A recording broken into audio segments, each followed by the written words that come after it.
Nous sommes mercredi 22 octobre 2025 à Yaoundé au Cameroun. Mesdames et messieurs, bonjour et surtout merci d'être encore en direct sur Info TV, votre chaîne de télévision qui émet justement à partir de Yaoundé 24 heures sur 24, 7 jours sur 7. Nous ferons encore ce jour ce pourquoi nous sommes payés. Nous sommes payés pour vous donner l'information, rien que l'information, mais alors toute l'information. Nous sommes mercredi, nous allons parler d'une problématique importante. Nous allons parler d'une problématique importantissime. Nous allons parler d'une problématique essentielle. En ce moment, nous parlerons de la paix en Afrique, de la paix singulièrement au Cameroun. Quel est le regard que vous jetez sur la paix? La paix est-elle un outil ou il va falloir marchander? Quel est le regard que vous posez sur la paix au Cameroun? C'est la problématique inscrite à l'ordre du jour ce jour. On essaiera de comprendre à la fin de cette édition si la paix a véritablement un prix. Lorsque nous avons dit cela, tout à l'heure, on accueillera également avec votre concours la très éblouissante Claudia pour sa balade informationnelle. L'actu presse, la température qui prévaut au niveau des kiosques au Cameroun. La dénonciation vous sera également donnée comme d'habitude. Mais que faire pour bénéficier de toutes ces délices? Vous avez le canal 6, mais également le canal 508 sur Canal Plus International. Et vous serez donc à pic sur votre chaîne de télévision qui monte. Et qui monte encore. Et on accueille Jacques Bagnoloc. Jacques Bagnoloc, bonjour. Parfait. Aïssi et toi, bonjour. Bonjour à tous les téléspectateurs de cette très belle émission Espace Miné, de façon générale d'Info TV. Je voudrais vous féliciter, parfait. Vous savez pourquoi? Non. Parce que lorsque je venais à Yaoundé, dans le bus, il y a eu une discussion justement par rapport à cette émission où quelqu'un m'a reconnu. Et deux personnes qui nous disaient lors de cette émission, lors de notre voyage, que cette émission monte et continue de monter. Donc je voudrais vous féliciter parce que nous qui sommes à Douala, nous voyons véritablement qu'au regard de la qualité des émissions, la qualité des thématiques abordées comme celle d'aujourd'hui avec des panélistes triés sur le volet, cette émission monte et continue de monter et c'est tout à votre honneur. Donc je voudrais vous féliciter. N'écoutez pas les sirènes qui soufflent parfois pour dire d'autres choses qui ne tiennent pas. Vous avez toutes nos félicitations et tous nos encouragements pour le travail que vous faites au quotidien. Jacques, je dis merci, mais j'aime toujours le dire, j'aime toujours être modeste. Pour nous qui n'avons fait que dans la télévision, la télé, c'est une chaîne. C'est pas en 20 mots lorsqu'on dit chaîne. Chaîne de télévision. Ce n'est que Perfecto que vous voyez à l'écran, mais il y a une quinzaine de personnes qui travaillent derrière moi. C'est à toutes ces personnes-là que nous allons dire bonjour ce matin. Je pense au monteur, je pense au réalisateur Ben Valls, qui est une pièce maîtresse dans la production de ce programme. Je pense aux diffuseurs, je pense aux éclairagistes, je pense aux cadreurs, comme nous appelons vulgairement caméramen. Je pense véritablement à toutes ces maquilleuses. Parce que pour que Perfecto, je ne sais pas si je suis bon ce matin, c'est parce qu'une maquilleuse est passée par là. Vous voyez un peu. Donc, à toutes ces personnes-là, nous disons merci. Espace Miné, c'est pas simplement une affaire de Perfecto. Libre expression, ce n'est pas seulement une affaire de Perfecto, c'est toute une équipe qui travaille durement derrière. Voilà, merci, parfait. Ici, je voudrais, si vous en avez convenance, dire bonjour à quelques personnes ce matin. Je voudrais premièrement dire bonjour ce matin à monsieur Louis Pascal. C'est le président du Cercle des Amis Ecclesia in Africa.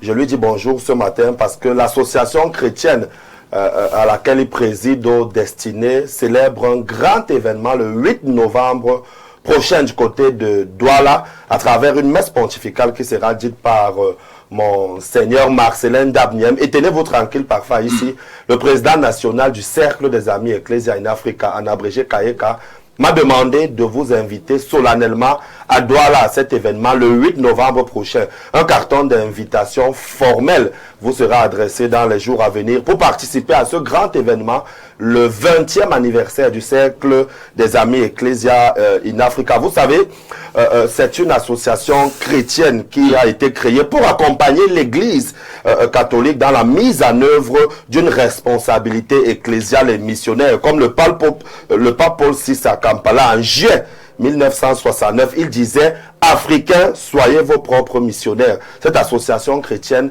a donc voulu accompagner l'Église pour mettre en pratique cette mission-là. Elle célèbre son 20e anniversaire à Douala le 8 novembre prochain. Et vous êtes invité à Douala avec tout ce qu'il va avec pour assister. Vous dites que je suis invité, oui, parce que c'est là où j'en venais. Voilà, vous êtes invité à Douala pour cet événement avec tout ce qu'il va avec. Pour déplacer Perfecto, c'est pas facile, hein. Voilà. Ceux qui l'ont fait savent de quoi je parle. Donc arrange-toi avec lui, hein. Non, tout est prêt. Oui. Tu me signales, tu sais, quand je dis que c'est après. Oui. Tu sais. On s'est compris. Voilà. Donc, les petits plans sont en train d'être mis dans de très grands pour cet événement. On va dire bonjour au vice-président, monsieur Obiangzoué, Olivier, au docteur Joseph Bikouno, professeur Wona, qui travaillent tous pour le rayonnement de cette grande association.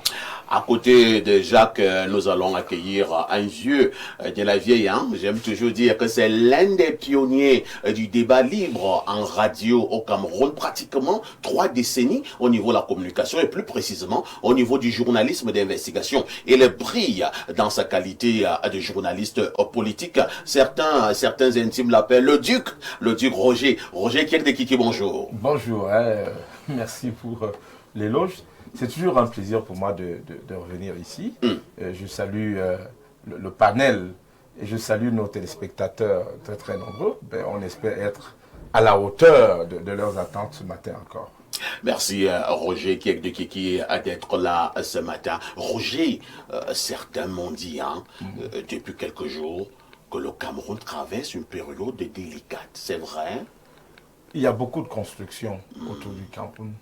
Le Cameroun est un très grand pays, un pilier, un poumon dans le golfe de Guinée. Si le Cameroun venait à péricliter aujourd'hui, l'onde sismique se reprendrait dans toute l'Afrique centrale, peut-être jusqu'en Angola. Il faut faire attention, si le Cameroun est déstabilisé, toute l'Afrique centrale dans le golfe de Guinée sera déstabilisée. C'est un centre de bouillonnement extraordinaire et une telle crise pourrait durer plus de 50 ans. Oh là là. Il faut faire attention. Si le Cameroun a le rhume, l'Afrique centrale a va s'enrhumer complètement. Et en fait, il y a une construction. Et je vais vous dire que la plus grande bataille a lieu autour des ressources du sous-sol camerounais. Parce que toutes les ressources de nos pays ont été hypothéquées avant les indépendances, à la veille des indépendances, surtout en Afrique francophone. Regardez, je vous prends l'exemple de la République démocratique du Congo. On lui fait une guerre pour ses ressources du sous-sol. L'Est est complètement, depuis plus de 30 ans, l'objet d'une guerre. Et récemment, le président Tshisekedi a fait venir la Chine pour exploiter les minerais dans un partenariat. Tout de suite, vous avez vu, le M23 est arrivé et Donald Trump les a appelés, le président Kagame et Tshisekedi, dans son cabinet. La paix contre les minerais. Et on a amené les entreprises américaines tout de suite là pour exploiter les minerais et donner un semblant de paix. Pour revenir au Cameroun, en 1958, pour que le président Ahidjo arrive au pouvoir, il a dû signer des accords en cédant le sous-sol camerounais à la France. Vous ne pouviez pas creuser, forer le sous-sol sans l'autorisation de la France. En Centrafrique, on ne creusait même pas en WC à 5 mètres. C'était interdit de creuser. On se limitait à 2 mètres. Maintenant, depuis décembre 2020, les accords sont rentrés dans leur caducité. Et hormis cela, plus tard, les accords monétaires sont déjà aussi rentrés dans leur caducité. C'est pour la première fois que vous entendez parler des mamelles de fer de Kobi. Tout à fait. On vient d'ailleurs de confier à une structure chinoise le gisement de Bipindi Grand Zambie. Tout à fait. Et un Camerounais qui s'appelle Bogné, Bokom, a l'un des gisements de ces mamelles de fer. C'est les gisements les plus grands au monde. On vous parle de bauxite de Mini Martap depuis que vous êtes à la CID, au cours préparatoire. C'est il y a à peine 1 mois et demi qu'on a envisagé la transformation de ces gisements de bauxite les plus grands au monde. En réalité, ceux qui veulent mettre la main sur les minéraux sont prêts à faire la guerre.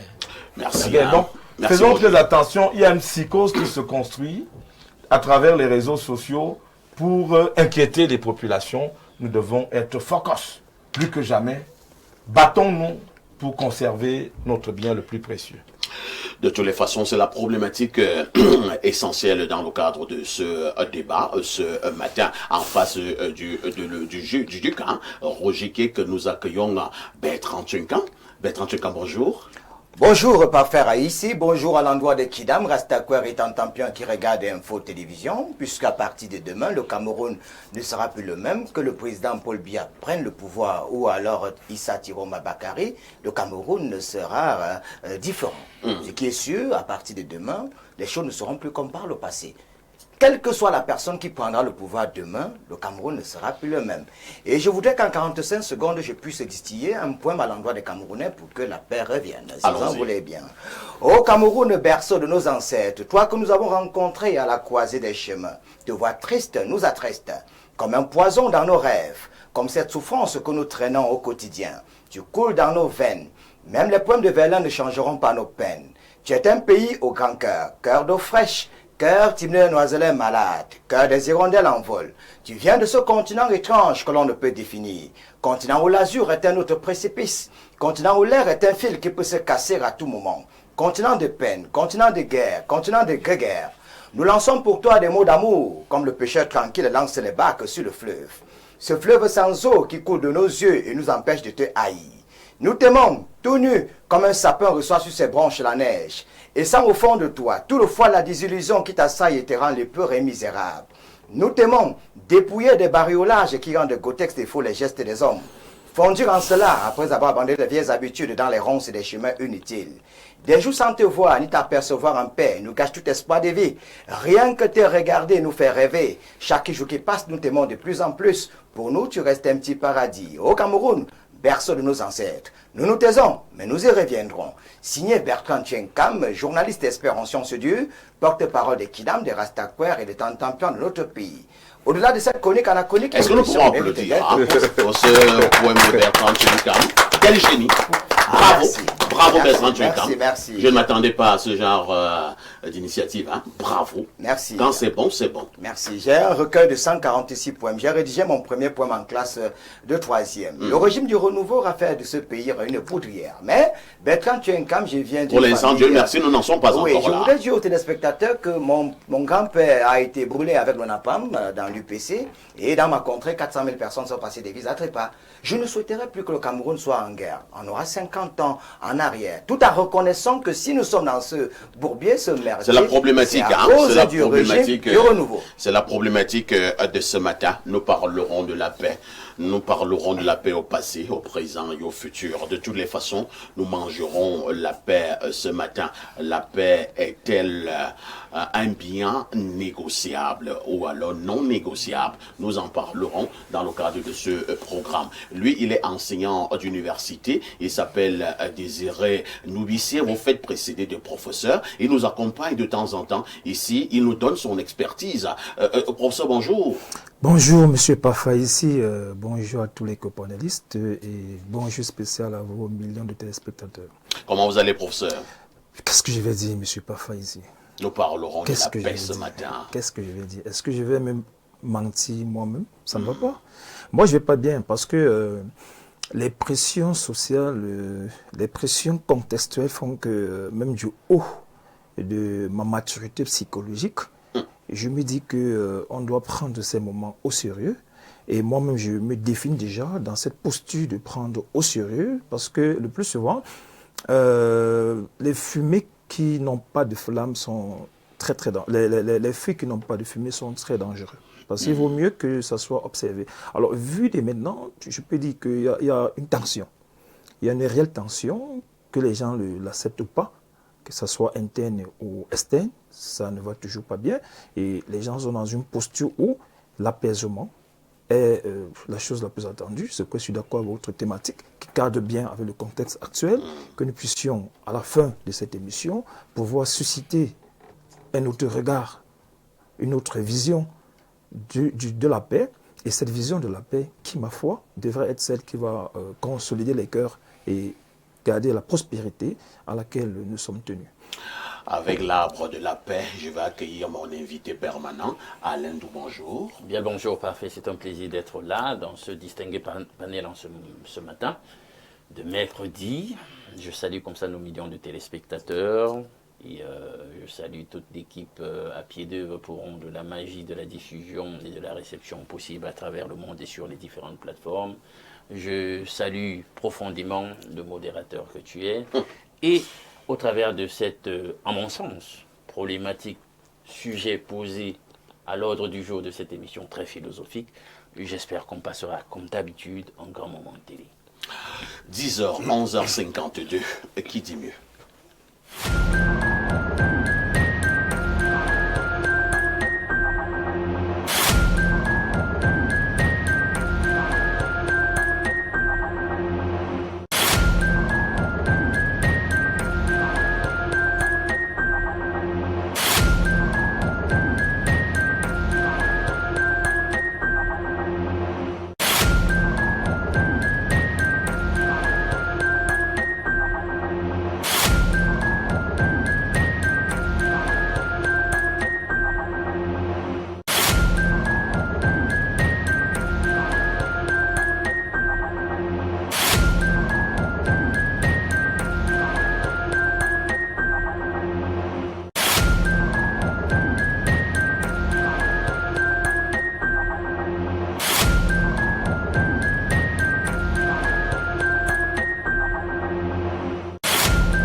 Claudia Ancha, bonjour. Bonjour, parfait ici. Bonjour à tous nos téléspectateurs qu'on retrouve nombreux ce matin. C'est un plaisir. Comment tu vas? Je vais bien, La je vais nuit bien. était magnifique. La nuit a été tranquille, plutôt posée. Claudia, Oui, parfait. est-ce que tu aimes la paix? Bien sûr, bien sûr. Tu Et- connais des gens qui aiment la guerre? Pas vraiment, à part ces personnes qui vivent peut-être à Gaza, qui sont habituées avec la guerre. Oui, peut-être eux, mais ici au Cameroun, franchement, je vois pas quelqu'un qui aimerait vivre dans un climat d'instabilité, non. Ça va pas Je vais te du tout. raconter une histoire à Claudia. Je vais en mission à Bangui il y a une dizaine d'années. Le soir, à côté du quartier PK5, il y avait un petit bar là. La bière locale, on appelle ça la Mocaf. Donc je buvais dans la Mocaf. Et j'étais très gentil. J'ai salué une jeune dame. Elle m'a aussi salué. Je lui ai demandé si elle ne pouvait pas prendre une mocaf avec moi. Elle a dit volontiers. On a commencé à causer. J'ai commencé à faire comme au Cameroun. J'ai commencé à jeter les grains de maïs à cette dame. Elle acquiesçait. Mais j'ai aussi en même temps commencé à faire mon travail de journaliste. Vous savez lequel? Je lui dis, ben, madame, j'ai appris quand même ici en Centrafrique qu'il y a eu une guerre, il y a eu beaucoup de morts, une affaire des Séléka et des anti-Balaka. Elle me dit oui. Je dis, ben, cette guerre-là, pourquoi vous aimez la guerre en Centrafrique? Subitement, la jeune dame ne parlait plus. Oh là là. Bon, je me demandais si j'ai dit quelque chose de très grave. Je la regarde encore, je lui dis, mais tu ne parles pas? Quand je la regarde encore, les larmes commencent à couler de ses yeux. Oh là là. Je me suis tué. Elle a repris la parole 5 minutes plus tard. Les larmes coulaient de ses yeux. Elle me dit, monsieur, tu sais, la guerre a tué tout le monde dans ma famille. Je lui demande comment ça. Elle me dit, je te le dis de manière simple. Pendant la période de guerre, on a tué mon père, on a tué ma mère, on a tué tous mes frères, on a tué toutes mes sœurs. Et je lui dis, mais pourquoi toi on ne t'a pas tué? Elle me dit, parce que quand les Séléka étaient venus, j'étais allé de l'autre côté de la rivière pour aller porter un plantain. Et quand je suis arrivé à la maison, tout le monde, il n'y avait que des corps. Le sang jaillissait de partout. C'est comme ça qu'elle reste seule dans sa famille. C'est pas vrai. La guerre. Claudia, Elle n'est pas bonne du tout. toutes mes excuses pour cette histoire triste. Hein. Ça donne envie de pleurer finalement. Claudia, que disent les journaux? Parfait, ici, voici les événements qui ont marqué l'actualité au Cameroun ces dernières 24 heures à la une ce mercredi. Climat social post-électoral, Fundi dit non au désordre, oui à la paix. C'est la principale information à retenir du quotidien Info Matin. La page 3 nous indique, c'est ce qu'on retient d'ailleurs de l'importante assise présidée ce 21 octobre à Yaoundé par le chef de la délégation permanente départementale du comité central du RDPC, professeur Laurent Serge Tundingwa, sur instruction de la haute hiérarchie. Paul Biya, insurrection et incitation à la rébellion. Le cri hebdomadaire La Météo nous informe que 20 manifestants de Garoua seront bientôt déférés ici à Yaoundé. C'est l'information du ministre de l'administration territoriale dans un communiqué ce 21 octobre en attendant les résultats de l'élection présidentielle. Paul Atangandi invite les populations au calme tout en les exhortant à se désolidariser de toute entreprise subversive et à collaborer avec les autorités, non sans réaffirmer la détermination du gouvernement à préserver la paix, la stabilité et l'intégrité du territoire national. Dans sa parution numéro 4507, le quotidien Le Jour présente le visage de Zouira, enseignante à l'école primaire arabe de Pumpouré, décédée hier 21 octobre 2025. Le récit macabre est à retrouver dans ce journal paru en kiosque ce matin. Même son de cloche avec le quotidien régional d'information du Nord Cameroun, le du Sahel, qui parle également des tensions post-électorales, un mort dans des manifestations à Garoua. Guibaï Gatama est plus précis en page 9 de son tabloïd paru en kiosque ce 3e jour de la semaine. L'on poursuit avec les échos de la présidentielle 2025 au Cameroun et cette fois-ci, c'est le quotidien Mutation qui nous en donne des nouvelles présidentielles. Ambiance, c'est les crises à l'approche de la proclamation des résultats des accrochages entre les forces de l'ordre et des manifestants pro-Tirouma enregistrés à Yaoundé et Garoua. Des réunions de crise et appels à la préservation de la paix se multiplient. L'éditorial de Georges-Alain Boyomo décrypte dans l'actualité en page 7. Crise post-électorale, le quotidien Le Messager place également un mot sur le sujet. Au bord du chaos avec quelques points de suspension, manifestations violentes, répression policière et revendications des pro-Issa Tirouma plongent le Cameroun dans une atmosphère explosive alors que la proclamation officielle des résultats du scrutin présidentiel est imminente. Apprend-on. Présidentielle 2025, Marie-Claire Nana nous dit ce matin que place au contentieux électoral. Vous le savez donc, c'est le quotidien à capteur public Cameroun Tribune qui parle désormais.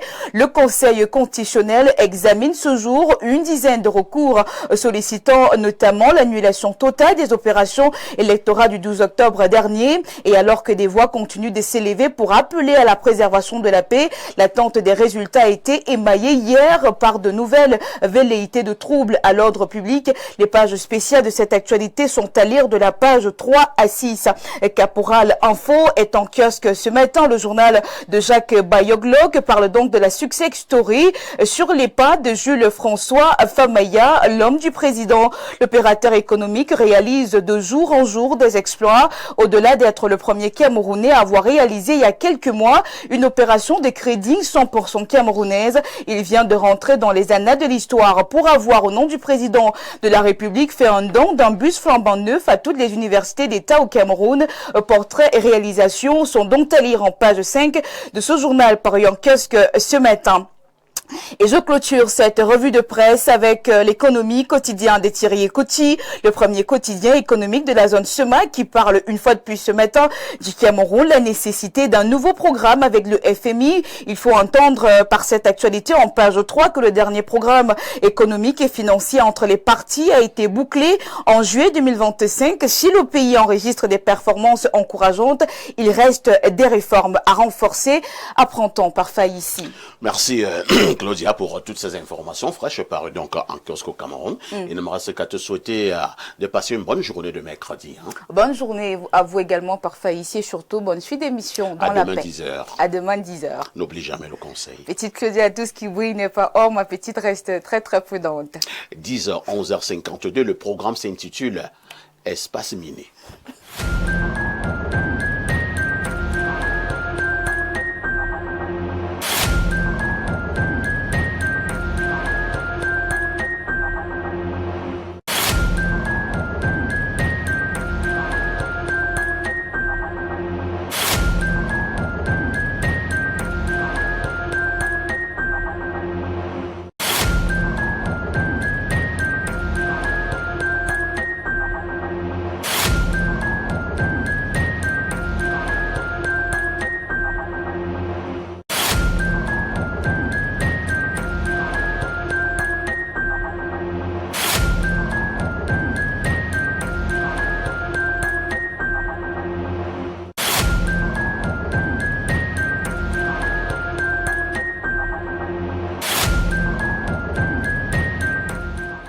malgré que ma voix me joue un peu des sales tours, hein, du fait de cette tenace grippe qui me dérange depuis dimanche. Nous allons faire un effort d'arriver au terme de ce programme. Alain Douc, la dénonciation de ce matin. La dénonciation de ce matin est portée par un neveu qui dénonce son oncle quelque peu bizarre, d'après lui. L'oncle en question a plutôt un statut social important, c'est quelqu'un d'important. Il se caractérise quand même par un certain nombre de comportements que son neveu juge comme étant des tares, c'est ce qu'il veut dénoncer. On a l'impression qu'il ne s'occupe que de ceux de sa famille nucléaire directe. Pourtant, il a énormément de moyens. Il est même un chef d'entreprise. Alors, dès qu'il s'agit de la famille périphérique ou de second degré, ça ne marche pas. Pour obtenir quelque chose de lui, c'est hyper difficile. Terriblement difficile. Alors comme ça, il a demandé à un moment donné à son oncle, en tout cas il a sollicité que son oncle l'emploie dans l'entreprise dont il est le patron. Et l'oncle était plutôt bien partant, mais lui-même a rétropédalé. Parce qu'en réalité, il avait des informations sur les traitements que l'oncle en question inflige à ses propres employés là-bas. Ce n'était absolument pas reluisant. Et il s'est dit, ben, quand on connaît même déjà comment il gère ceux de la famille un tout petit peu éloignés, et des nouvelles qui ressortent de la façon dont il gère l'entreprise, etc., un peu une façon déshumanisée de gérer les gens là-bas, ses employés, est-ce que c'était une bonne idée? Finalement, lui-même a rétropédalé. Il a refusé de se faire employer. Et l'oncle, finalement, a décidé que, sur proposition du neveu, il fallait qu'il l'envoie en Europe, finalement. Il est titulaire d'une licence. Et là-dessus, c'est le projet auquel le neveu maintenant tient. Et l'oncle, depuis 2 ans, sont passés. Et il ne fait absolument rien pour concrétiser ce projet qui, en réalité, pour lui, ne représente absolument rien s'il doit le concrétiser. Je dis bien absolument rien parce qu'il a une position qui lui permet de le réaliser de la façon la plus aisée possible. Cependant, pendant qu'il prive toute la famille secondaire de tout avantage, on a quand même des actes de mansuétude du monsieur. C'est-à-dire qu'il y a une certaine générosité, des œuvres caritatives quand même qu'il fait. Il va même jusqu'à construire à certains moments des églises. Mais le bien qu'il donne, le bien apparent à un autre niveau, qui sera attendu auprès de ses neveux, des cousins, voilà, la famille au second plan, on ne voit absolument pas cela. Et c'est ce paradoxe en réalité que le neveu en question a tenu à dénoncer en ce matin. Merci. Je passe à avoir la parole au professeur Noubissier. Comment analyser ou alors interpréter un tel comportement? Oui, mais c'est facile, M. Pafaïsi. Vous savez, les paradigmes de vie, le paradigme de vie qui était à l'époque communautaire a changé. Nous sommes dans l'individualisme actuellement. Les gens sont plus individuels que communautaires par le passé. Au jour d'aujourd'hui, chacun doit pouvoir savoir qu'il doit bâtir et construire son avenir. Lorsqu'on investit son avenir sur autrui, on risque d'être dans la situation de ce neveu qui n'a pas compris que son oncle peut avoir beaucoup d'argent et ne pas lui donner son argent, ne pas investir sur lui. Et maintenant, la problématique qui met également en évidence, c'est une problématique qui est la nôtre. Nous, les Africains, on était dans un système où, comme avait chanté un monsieur très célèbre, mon frère est en haut. Donner à l'autre. Je suis également en haut. Quand mon frère est en haut, ça veut dire que le bien qu'il a devient le bien de la communauté, par conséquent le bien de la famille. Mais de nos jours, les sociétés sont plus, en fait, africaines, certaines sociétés africaines ne sont plus bâties avec les mêmes schémas, les mêmes schèmes cognitifs et les mêmes schèmes comportementaux, c'est-à-dire les mêmes manières de voir, les mêmes manières de se représenter les choses, les mêmes manières d'agir avec les choses. Les choses ont changé aujourd'hui. Alors maintenant, l'analyse est très simple.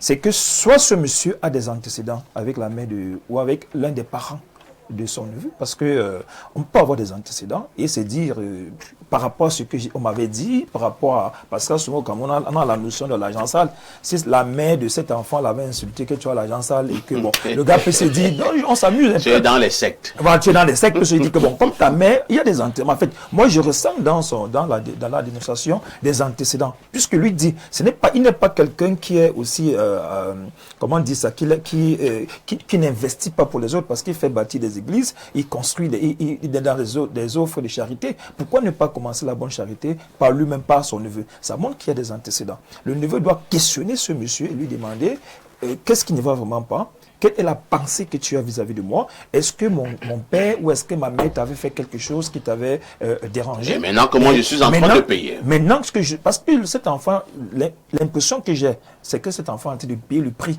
des antécédents qui se sont passés, il n'était pas là. Maintenant, autre chose le plus souvent, et je le dis toujours, ne comptons pas sur les autres. Comptons sur nous-mêmes. Un être humain, il a une licence, je ne sais pas dans quelle spécialité, mais il devait déjà savoir que moi, je suis allé en France avec mes propres moyens. Sortant d'une famille très pauvre et trop endettée, comme j'aime bien le dire, on peut travailler durement. Il peut faire, moi je faisais des coups de répétition pour vivre, pour payer ma pension. On ne compte plus sur les autres. Si vous voulez compter sur les autres, vous serez déçus. Comme le dit également un artiste, ne compte pas sur ton frère, tu seras déçu. Maintenant, disons tout simplement également que, retenons-le, nous n'avons pas encore introduit les schèmes dans le sens de quand mon frère n'a pas, moi je n'ai pas. Les gens doivent revenir à ce paradigme initial qui a donné à l'Afrique sa valeur. La valeur est beaucoup plus que centrée sur la notion du partage, centrée sur la notion de quand j'ai l'autre. La solidarité africaine. Solidarité africaine.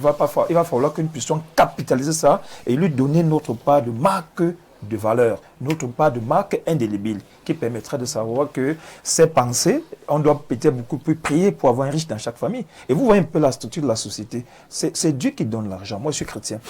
J'ai l'impression que est-ce que c'est Dieu qui donne toujours l'argent? Moi, je pense que même si c'est pas Dieu qui donne toujours l'argent. Parce que moi, je connais également que le diable donne l'argent. Non, je sais, voilà. Mais je sais que quand c'est Dieu qui donne l'argent, le diable donne de l'argent. Quand c'est Dieu qui te donne l'argent, il a essayé d'identifier les problèmes dans ton environnement, et c'est pourquoi tu as de cet argent afin que tu puisses résoudre ces problèmes. Bon, notre argent, nous qui avons la possibilité d'en avoir, ce n'est pas seulement pour nous servir, c'est également pour servir tous ceux qui sont autour de nous. Roger Kiek de Kiki, c'est quand même par moment comme un phénomène. Hein? Nous avons des cas, effectivement, dans nos familles. Vous avez un oncle qui est bougrement riche, vous avez une tante qui roule carrosse, mais vous allez de temps en temps chez ce tonton pour qu'il vous prête main forte sur ci ou ça, mais habituellement, vous êtes déçus. Hein? Est-ce qu'on va vraiment encore regarder ce tonton avec un bon œil? Est-ce que par moment cet argent, cet avoir n'est pas conditionné? Ce n'est pas facile d'être un oncle. C'est pas facile. Et les neveux sont aussi quelquefois difficiles. Vous savez, je suis un oncle, j'ai des neveux, j'ai des nièces, je sais de quoi on parle. Moi, quand je grandissais, mon père il a encadré presque tout le monde. Hein. Chez nous, là, il y avait tout le monde. Et plus tard, chacun a réussi sa vie et s'occupait de lui-même et de ses enfants. Moi, je me suis fait tout seul. Par contre, je suis un bon tonton parce que je m'occupe des gens, de tout le monde. J'essaie de faire ce que mon père faisait. Mais les neveux sont difficiles, très peu compréhensibles, compréhensifs. Parce que quelqu'un qui n'est pas ton père n'est pas obligé de te donner quelque chose. Et je donne souvent un conseil aux gens en leur disant, ne faites pas vos calculs et vos projets dans l'argent qui se trouve dans la poche de quelqu'un d'autre. C'est pas pour vous. On serait déçu. Il peut vous donner comme il ne peut pas vous donner. Il peut même vous donner pas assez. Mais contentez-vous toujours de vous battre pour réaliser vous-même vos propres projets. Ne vous attendez pas toujours à ce que quelqu'un vous donne autant qu'il donnera à son propre fils. C'est une fausse conception. Parce que, il a dit tout à l'heure, le professeur psychosociologue, l'Afrique est de plus en plus moins solidaire qu'autrefois. Parce que à l'époque, on se cotisait en société pour envoyer un enfant à l'école. Pour envoyer un enfant à l'école. On mettait chacun la main dans la poche. Ça marche encore, mais ça ne marche pas à 100%. Aujourd'hui, c'est chacun pour soi. Dieu chacun pour s'occupe tous. de lui-même d'abord. Et c'est, on ne peut pas vous encourager à escompter, à compter sur les autres. C'est vrai que légitimement, un oncle devrait vous donner, mais ne lui faites pas un procès quand il s'occupe d'abord de ses propres enfants. Parce que sinon, on lui fera le procès demain de ne s'être pas occupé.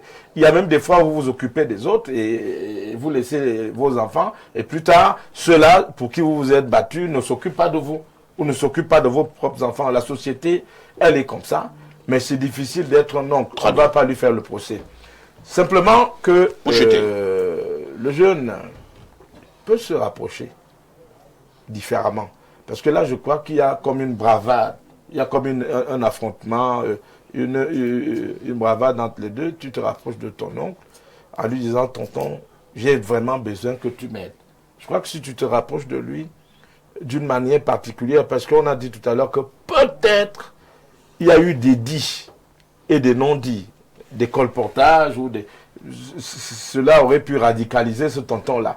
Mais en toute honnêteté, si un neveu vient vers moi en me disant, tonton, si je peux faire, même en partie ou à moitié, si je peux réaliser son projet, même en partie, je vais le faire. C'est pas facile. Nous sommes la société africaine s'individualise de plus en plus. C'est le matériel, c'est le capitalisme, c'est l'intérêt de chacun. Chacun pour soi. Et Dieu l'oppose. Comme on dit, voilà, c'est ça. Bertrand Tchenkam, je pense qu'à un moment de l'analyse de Roger, tout à l'heure, et tirait quand même aussi les oreilles sur certains neveux et certaines nièces. Hein. Il y a d'autres neveux, eux-mêmes qui ne sont pas d'abord très gentils, il est mal poli, et par moment également, il y a une manière de demander quelque chose à tonton, non? Même à ton père. Alors, si c'est une aide que vous demandez, parce que quelqu'un, il a besoin que tu lui payes la deuxième tranche à l'université. Et il vient te parler comme si c'était un droit. Une obligation. Est-ce que tu ne dois pas quand même parler de manière décente, polie à tonton pour avoir une aide? Non, je voudrais dire aux téléspectateurs que ce soit ton père ou ton oncle, personne n'est obligé de tarder. C'est-à-dire même ton propre père qui t'a mis au monde n'est pas obligé de prendre soin de toi. Roger Kier de Kiki me connaît depuis Mathusalem. Oui. J'ai payé ma scolarité de la 6e en maîtrise. Ah bon? J'ai dit, moi, j'ai payé ma scolarité de la 6e en maîtrise. Vous étiez vigile? C'est pas ça. Roger, il peut témoigner. Tout à fait. J'ai vendu dans des restaurants, j'ai poussé la brouette, j'ai fait tellement de choses. Mais aujourd'hui, j'ai construit, je suis marié, j'ai fait près de 10 pays. Pour dire aux jeunes qu'on n'est pas obligé de compter sur des gens, on peut se battre. Voltaire le disait dans Candide. Le travail loin de nous, le vice, l'ennui et le besoin. Et pas parce qu'on est orphelin. J'ai dit bien, j'ai payé ma scolarité de la 6e en maîtrise. Roger Kier de Kiki, quand il était à Magic FM, il me voyait en face. Je plongeais dans des restaurants, j'ai fait des petits métiers, même à l'université. Et je vous rappelle, quand j'ai eu mon bac, j'ai commencé à louer.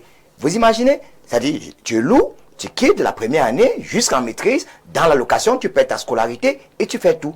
Et ça n'a pas empêché Bertrand Tchenkam d'aller dans près de 10 pays. Moi, je peux dire que j'ai réussi ma vie. Donc, on n'est pas obligé de vous épauler. Que ce soit votre papa, votre maman, votre tante ou votre oncle. Et les neveux aujourd'hui, parfois, sont mal polis.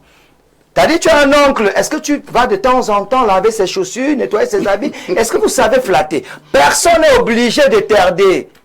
Moi, si j'ai un oncle, un neveu qui est délinquant, je mange mon poulet, je ne suis pas obligé de tarder. Parce qu'il faut savoir que même pour... Oui, parce que nous sommes allés même chez les oncles faire même des courbettes, on nous a pas aidés. Non, le quoi, parce que moi je vois des enfants aujourd'hui, on les demande d'aller à l'école, ils partent s'amuser. Tu es mon enfant, je t'envoie à l'école, tu échoues, il faudra toute une réunion familiale pour que je m'occupe de toi. Parce que tu as 16 enfants, si 2 sont à sacrifier pour gagner 2, ça vaut la peine. Donc, je voudrais interpeller les parents. Donc, si tu as des enfants à la maison, il y a un que tu payes les répétitions. On dit que non, il ne va beaucoup de répétitions. Il veut être délinquant. Je ne paye plus ta scolarité. Si parmi tes enfants, il y a un seul qui t'écoute, parce qu'il faut attirer l'attention des enfants. Même ton propre père n'est pas obligé de prendre soin de toi. C'est pas une obligation. Mais c'est lui qui t'a accouché. Il t'a accouché. Tu n'as pas demandé à l'aide. Je suis en train de dire que si tu ne respectes pas ton père, tu ne respectes pas ta mère. Puisque Dieu, c'est d'abord tes parents, non? Oui. Si tu n'es pas obéissant envers ton oncle, combien de neveux même rendent visite à leurs oncles? Moi, par exemple, j'ai des neveux, c'était même me regarde. Ils viennent chez tonton Bertrand quand ils ont des problèmes, mon Dieu. Tonton Bertrand m'a chassé pour la pension. Tu payes. Tonton Bertrand, même ton sein péché, on ne le lave pas. Donc les neveux doivent apprendre à... Et en plus, l'oncle certainement en train de le protéger. Qui dit à cet enfant que l'oncle n'est pas, par exemple, dans la sorcellerie, qui est en train de le protéger? Il y a des oncles qui ne vous aident pas parce que lui, il est déjà noyé. Il est dans un cercle compliqué où il est même devenu homosexuel, mais par amour pour toi, on te protéger. Parce que dans les langues, oh, mon oncle, il est dans les marchés publics. Tu sais, c'est un cercle vicieux. Les rosicruciens, c'est honteux. Les femmes sont honteux. Moi, je le dis pourquoi? Parce que j'ai cette chance. J'ai 450 amis marabouts, j'ai des amis pasteurs, des amis prêtres, des rosicruciens, des francs-maçons, des kabbalistes. Il faut savoir qu'à un certain moment dans la vie, les gens marchent en cercle. Si tu es témoin de Jéhovah, si tu es dans le même cercle qu'un témoin de Jéhovah, il préfère aider son frère de l'église que toi, son frère de sang. Il faut le savoir. Parfait. Le rosicrucien préfère donner un marché à son frère rosicrucien que toi, son neveu. Vous n'êtes pas dans le même cercle. Mais prenons le cas des partis politiques. Vous voyez qu'un oncle qui est dans le RDPC, il se bat de ce côté. Toi, tu es dans l'UPC ou dans un autre parti. Il va faire comment pour t'aider? Puisque tu n'es même pas en accord avec lui, il va t'aider comment? Il faut que vous soyez dans la même gang. Attendez, mais toi, est-ce que la politique est en famille? Tu peux être du RDPC, moi je suis du RDPC, tu peux bien. Un oncle est dans le RDPC, il a des avantages de ce côté. Toi-même, tu lui dis que tu es dans un autre parti politique. Tu as fait ton choix, il va t'aider comment? Merci Bertrand. Voilà, on n'a pas de temps. En quelques secondes. Il a abordé un aspect de notre discussion. J'avais un ami ministre, je ne vous donnerai pas le nom, il est déjà décédé entre temps. Tu vas me donner le nom en off. Des fois, quand j'allais dans son bureau, il met la main ici. Et il me dit, ça, c'est mon propre salaire. C'est mon propre salaire. Il prend 40 000 francs. Il te donne? Il me donne, il dit, bon, tu vas garder des bonbons aux enfants. Et plus tard, j'ai compris la nuance. Son propre salaire. C'est de côté. Et il ne me donnait que 40 000 francs. Mais certains me disaient, non, on est allé parce que il y a un autre argent qui n'est pas son propre salaire. Et tu ne peux rien faire avec cet autre argent-là. C'est ce qu'il disait, c'est important. Autre chose, quelqu'un prend l'argent avec la main gauche. Quelqu'un qui vous donne de l'argent avec la main gauche, il faut faire attention. Vous ne pouvez rien faire avec. Ça ne peut pas vous aider. Ou alors il prend de la main gauche, moi, il pose. Il pose. Non, vous savez que c'est le mauvais problème si tu donnes avec le pied. Non, enfin, vous parlez. Mais moi, je vais vous dire, hein, vous savez, il m'est arrivé de recevoir de l'argent magnétisé. Quand tu t'en vas avec l'argent là, les problèmes qui s'enchaînent. S'il te donne même le bon de carburant, tu mets dans ta voiture, tu vas couler le moteur. Non, je vous dis, il faut faire attention. S'il te donne son carburant, va le recycler à la pompe. Avant de... Donc parfois ces gens-là même nous aident. Non, c'est ce qu'il est en train de dire. Il y a un argent avec lequel tu ne peux rien faire. C'est vrai qui risque même de te créer des problèmes. C'est vrai que j'avais eu un événement, hein, je pense, c'est quand je me mariais.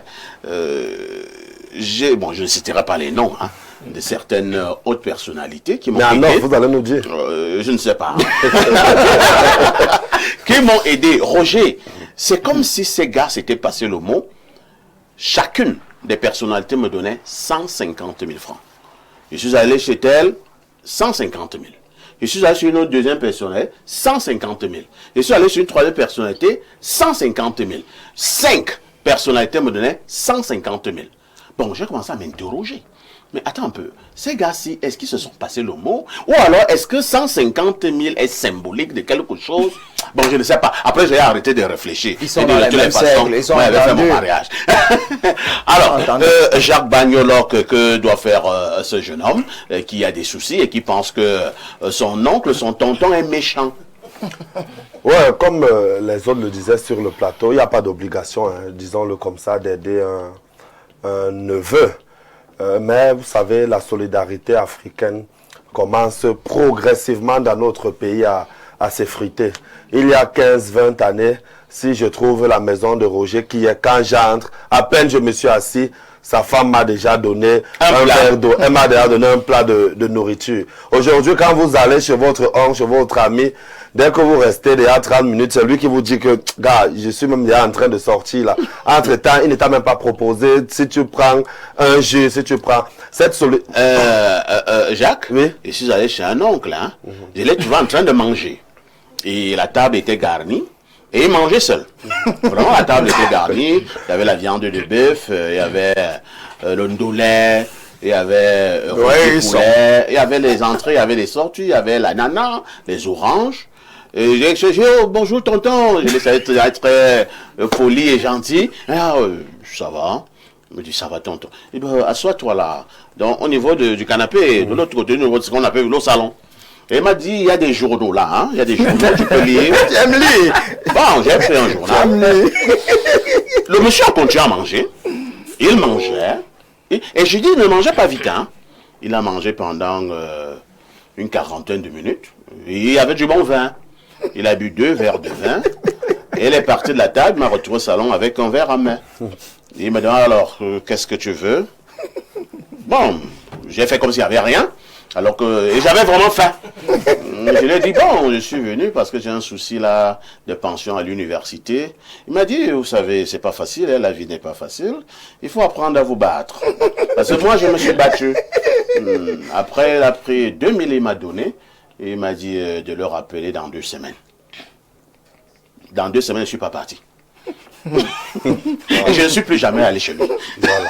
Donc, il y a des personnes comme ça, vous le trouvez en train de manger, il n'a même pas la politesse de vous dire jamais. Venez à table. Jamais. Alors que c'est le premier réflexe, donner également un plat à cet enfant pour qu'il mange. Moi, je pense également qu'il peut y avoir des antécédents, hein, comme Roger Kiek l'a dit, entre le neveu et l'oncle. Parce qu'il y a aussi des neveux qui ne sont pas sérieux. Le neveu voit la petite de son oncle, c'est là-bas où lui part. Oui, ça sont des neveux sorciers. Voilà, vous voyez, il sait bien que la fille qui travaille ici, là, c'est la petite de mon oncle. Mais vous voyez le gars rôder là-bas, oh, son oncle ne peut pas parler fort, son oncle est marié.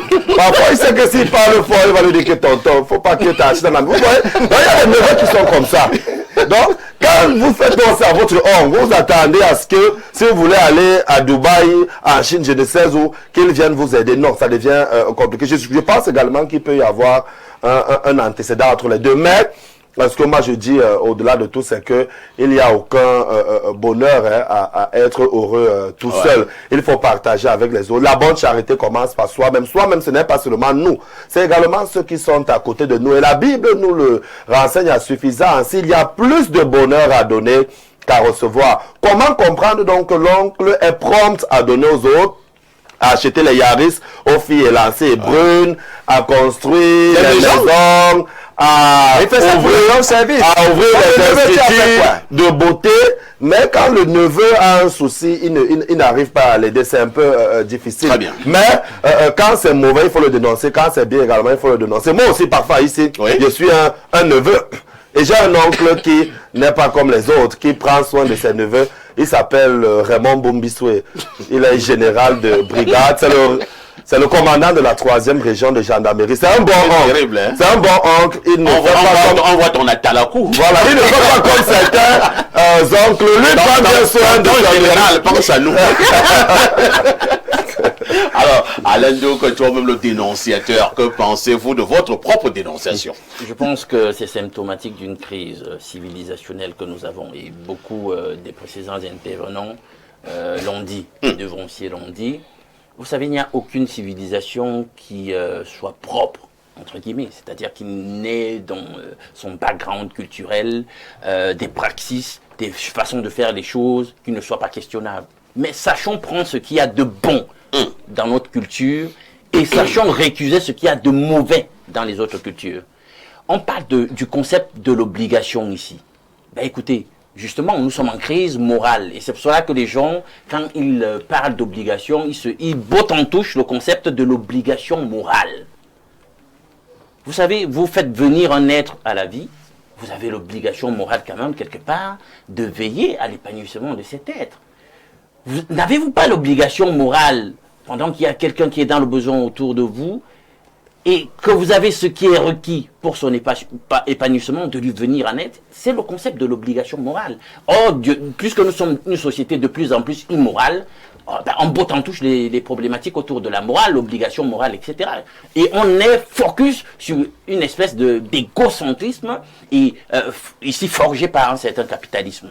Alors, la charité, on l'a dit, parmi mes devanciers, doit être bien ordonnée. On dit, vous serez, je cite la Bible pour faire un parallèle, vous serez mes témoins à Jérusalem, en Samarie. Donc, il y a une gradation jusqu'aux extrémités de la terre. Vous voyez que le mouvement, il est centrifuge. Donc, commencez au centre, c'est ce que le monsieur fait. Il s'occupe apparemment bien de sa famille nucléaire direct. Mais après, il y a un gap, il y a un vide. Parce qu'il n'y a pas que le neveu. Le neveu, lui, apparemment, lui, il est un peu téméraire. Il dit, pourquoi ça se passe comme ça? Mais apparemment, c'est tous les autres membres de la famille secondaire. C'est-à-dire, dès qu'on retire sa famille nucléaire immédiate, tout le reste, là, il ne vous gère pas. Il ne vous gère absolument pas. C'est paradoxal.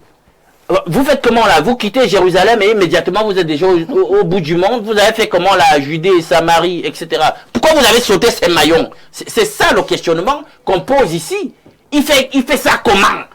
Parce qu'en réalité, vous allez aller exprimer la charité à un Français, à un Coréen, machin truc, pendant que là, sous vos yeux, chaque jour, il y a des Camerounais qui crèvent la faim, qui ont des besoins, et vous avez les moyens pour les satisfaire. Vous ne le faites pas. Vous jugez que ce n'est pas paradoxal. Moi, je juge que c'est paradoxal.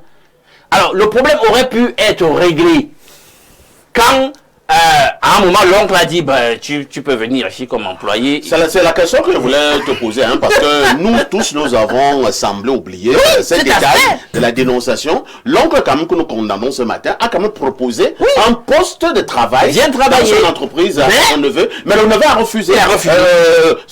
Parce que là-bas, oui, c'est kafkaïen, non, c'est établi. D'après c'est dit, c'est établi. Les licenciements abusifs. Il tue les gens là-bas. Non, il ne tue pas les gens, mais maintenant, il faut encore comprendre le concept de tuer. Hein. Tuer, c'est pas simplement venir passer. Ce n'est pas toi.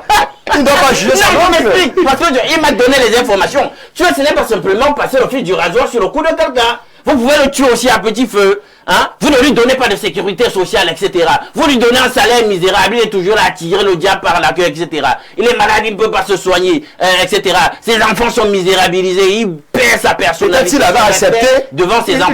Il y a plusieurs façons de tuer les gens. Ouais. Et à ce niveau, tonton, d'après les dires du neveu, il tue les gens. Et c'est pour ça que le neveu a dit non. Je pense que si je vais encore m'empêter. C'est même la première personne qui doit même tuer les gens. Si je vais encore le lien de sang. Il a l'impression que le biscuit de tonton est empoisonné. C'est pour le il a de l'encadre. Oui, on aurait pu peut-être la filer à Saint-Pierre et faire exception. Il faut cultiver l'effort. C'est-à-dire que moi, j'ai souvent, des fois, j'appelle des jeunes gens pour venir tondre le gazon, je les paye. Alors que tu as des gens qui auraient pu tondre le gazon. Et l'argent que je dépense pour donner ailleurs leur reviendrait. Alors, il faut cultiver l'effort. Si tonton vous dit venez travailler avec moi, c'est déjà une très bonne chose. Parce que par le travail, vous pouvez gravir l'ascenseur. Si vous ne voulez rien faire, vous voulez manger sans travailler, sans faire des efforts, c'est pas normal. Bonjour les pros, et là nous sommes au niveau de notre messagerie. Bonjour les pros du micro, juste pour appuyer Monsieur Parfait ici. J'ai un oncle pareil, et depuis qu'il m'avait fait ce coup-là, j'ai décidé de ne plus jamais partir chez lui, mais je tiens à le remercier, puisque grâce à lui, j'ai compris que personne n'est obligé de t'aider et faire tout pour se battre seul et arriver.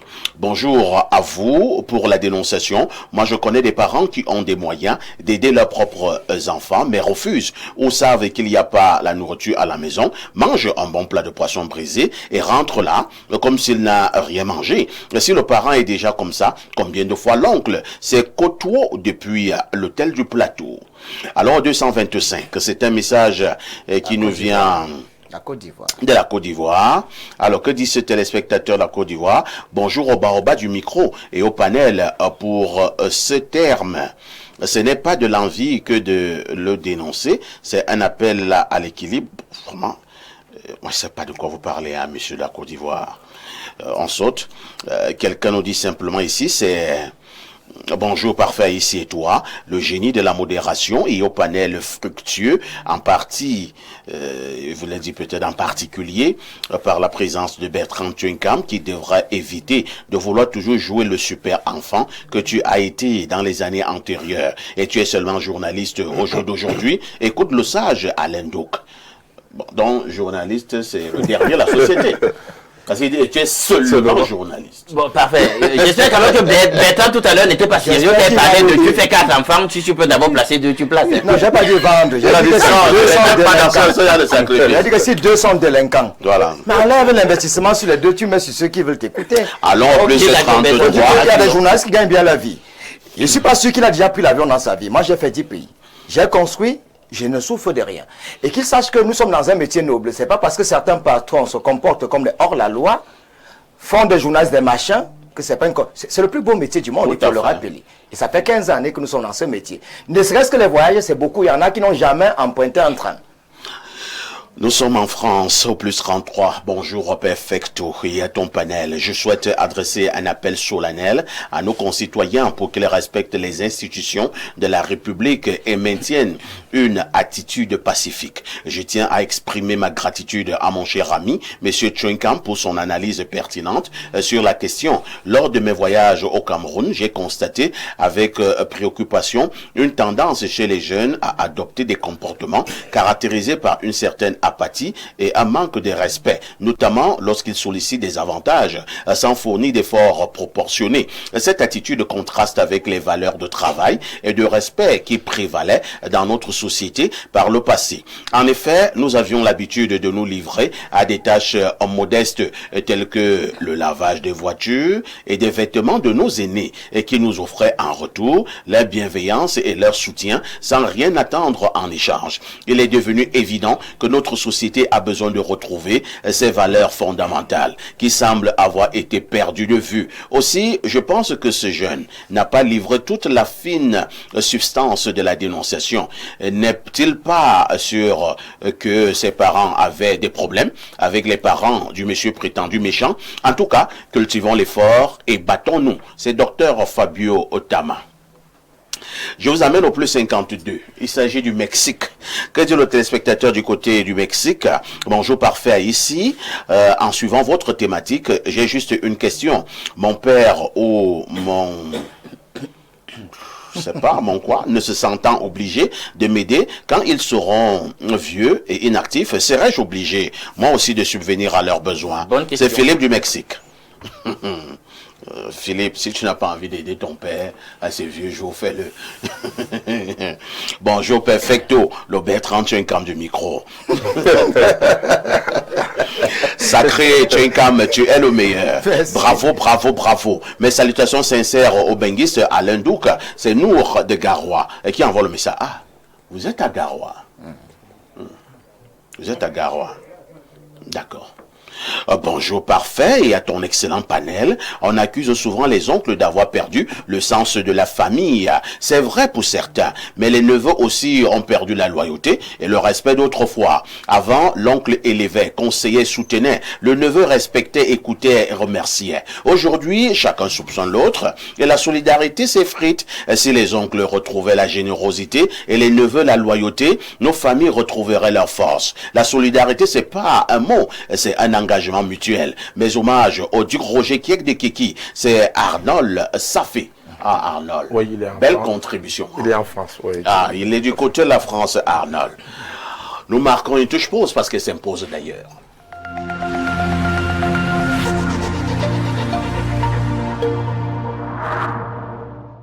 En octobre, seulement avec Canal+. Je fais pas ça pour l'argent, Pourquoi? pour finir ce que j'ai commencé. On peut manger maintenant? Bien sûr. Surprise! Salut la musique. Vous êtes sur Canal+. Garde-vous. Cinéma, sport, séries, documentaires et grands spectacles avec Canal+, changez de dimension. Vous avez l'offre Access à 5000 francs, accédez à la formule Évasion pendant 30 jours pour seulement 2000 francs de plus. Réabonnez-vous en choisissant bien la formule Évasion en point de vente ou par Mobile Money.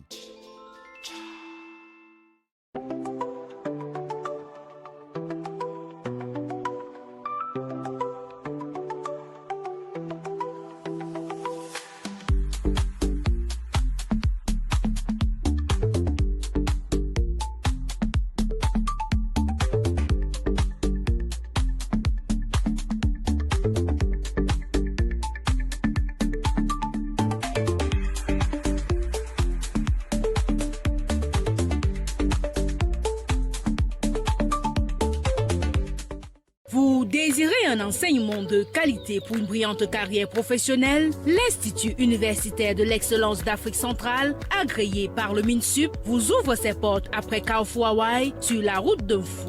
Avec un cadre ultramoderne, les enseignants chevronnés, les infrastructures de pointe, un dortoir et des bus pour étudiants, bénéficiez des programmes théoriques et pratiques innovants en sciences de la santé dans les métiers du droit, commerce, gestion, management, finance, ainsi que les technologies de l'information et de la communication et bien d'autres. N'hésitez plus, rejoignez la communauté d'excellence en vous inscrivant en cycle BTS, licence, master dans nos différentes filières et devenez des leaders de demain. Choisir l'Institut universitaire d'excellence d'Afrique centrale, c'est choisir l'excellence dans la formation pour un métier de référence. Infoline 695 86 17 86 674 94 71 49. Depuis plus de 20 ans, Downstream Consulting SA est le partenaire stratégique de référence dans le secteur pétrolier aval au Cameroun et en Afrique centrale. Protection de l'environnement, études d'impact et audits environnementaux, gestion des risques industriels, gestion en mandat des stations Tradex, placement temporaire du personnel. Nous garantissons la performance et la sécurité de vos projets. À travers notre centre de formation, nous préparons les professionnels de demain au métier du pétrole, de la sécurité au travail et de la gestion des stations-service. Downstream Consulting SA, c'est aussi la mise à disposition de personnel qualifié, gage de performance pour les entreprises nationales et régionales. Downstream Consulting SA, des solutions d'intelligence au service de vos ambitions. Tuberculosis, time to act. Tuberculosis is still present in our community. Tuberculosis symptoms include persistent cough, fever, weight loss, lack of appetite, and night sweats. It can be fatal, but it is curable. With the universal health coverage, screening and treatment is free throughout the country. Go to the nearest tuberculosis diagnostic center now. Together, let's end tuberculosis by 2030.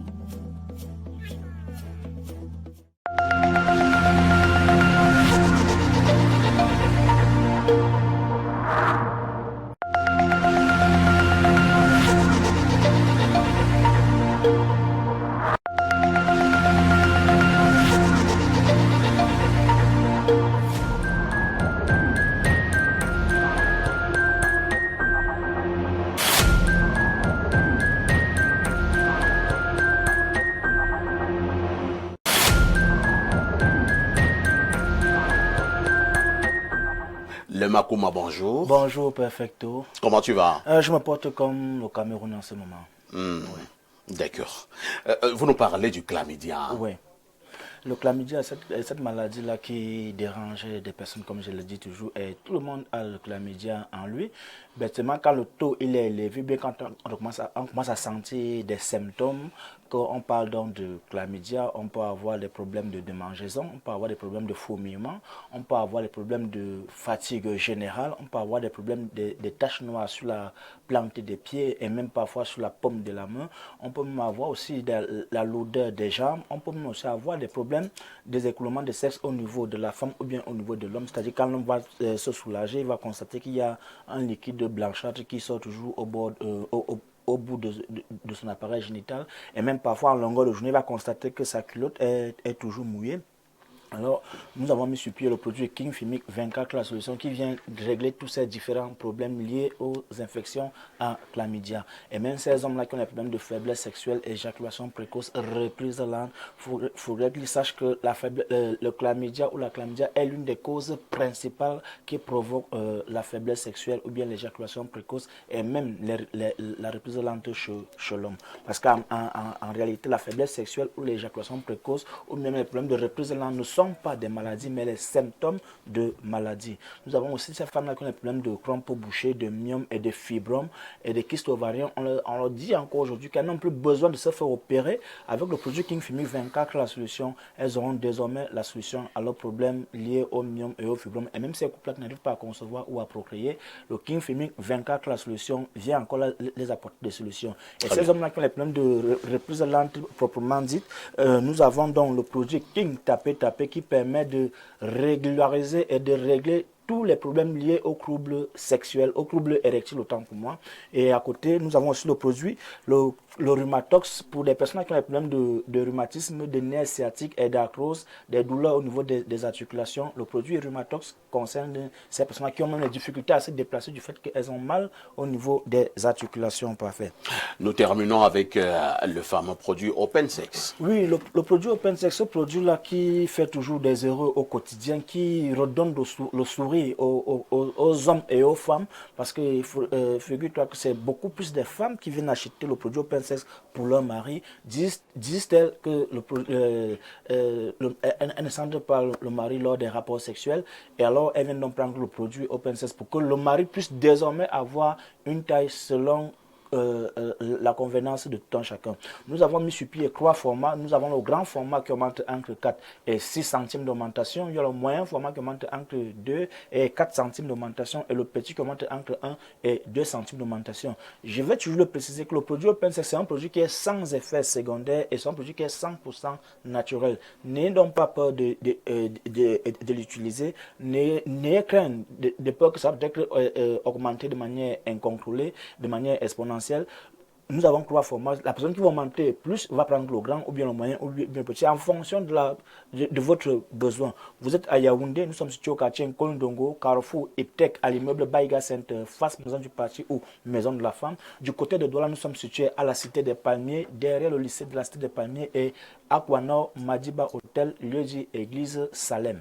Les Makoma, nous vous disons merci. Hein? C'est moi qui te remercie. Et à très très bientôt. Merci beaucoup. Une autre touche pause s'impose.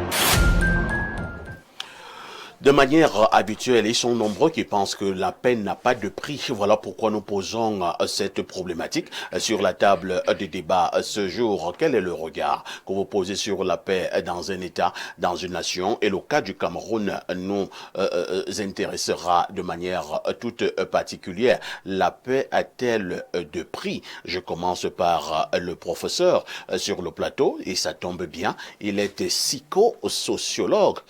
Professeur, parlez-nous de la paix. Merci, monsieur Parfois-Ici. C'est une aventure sans limite que de vouloir parler de la paix.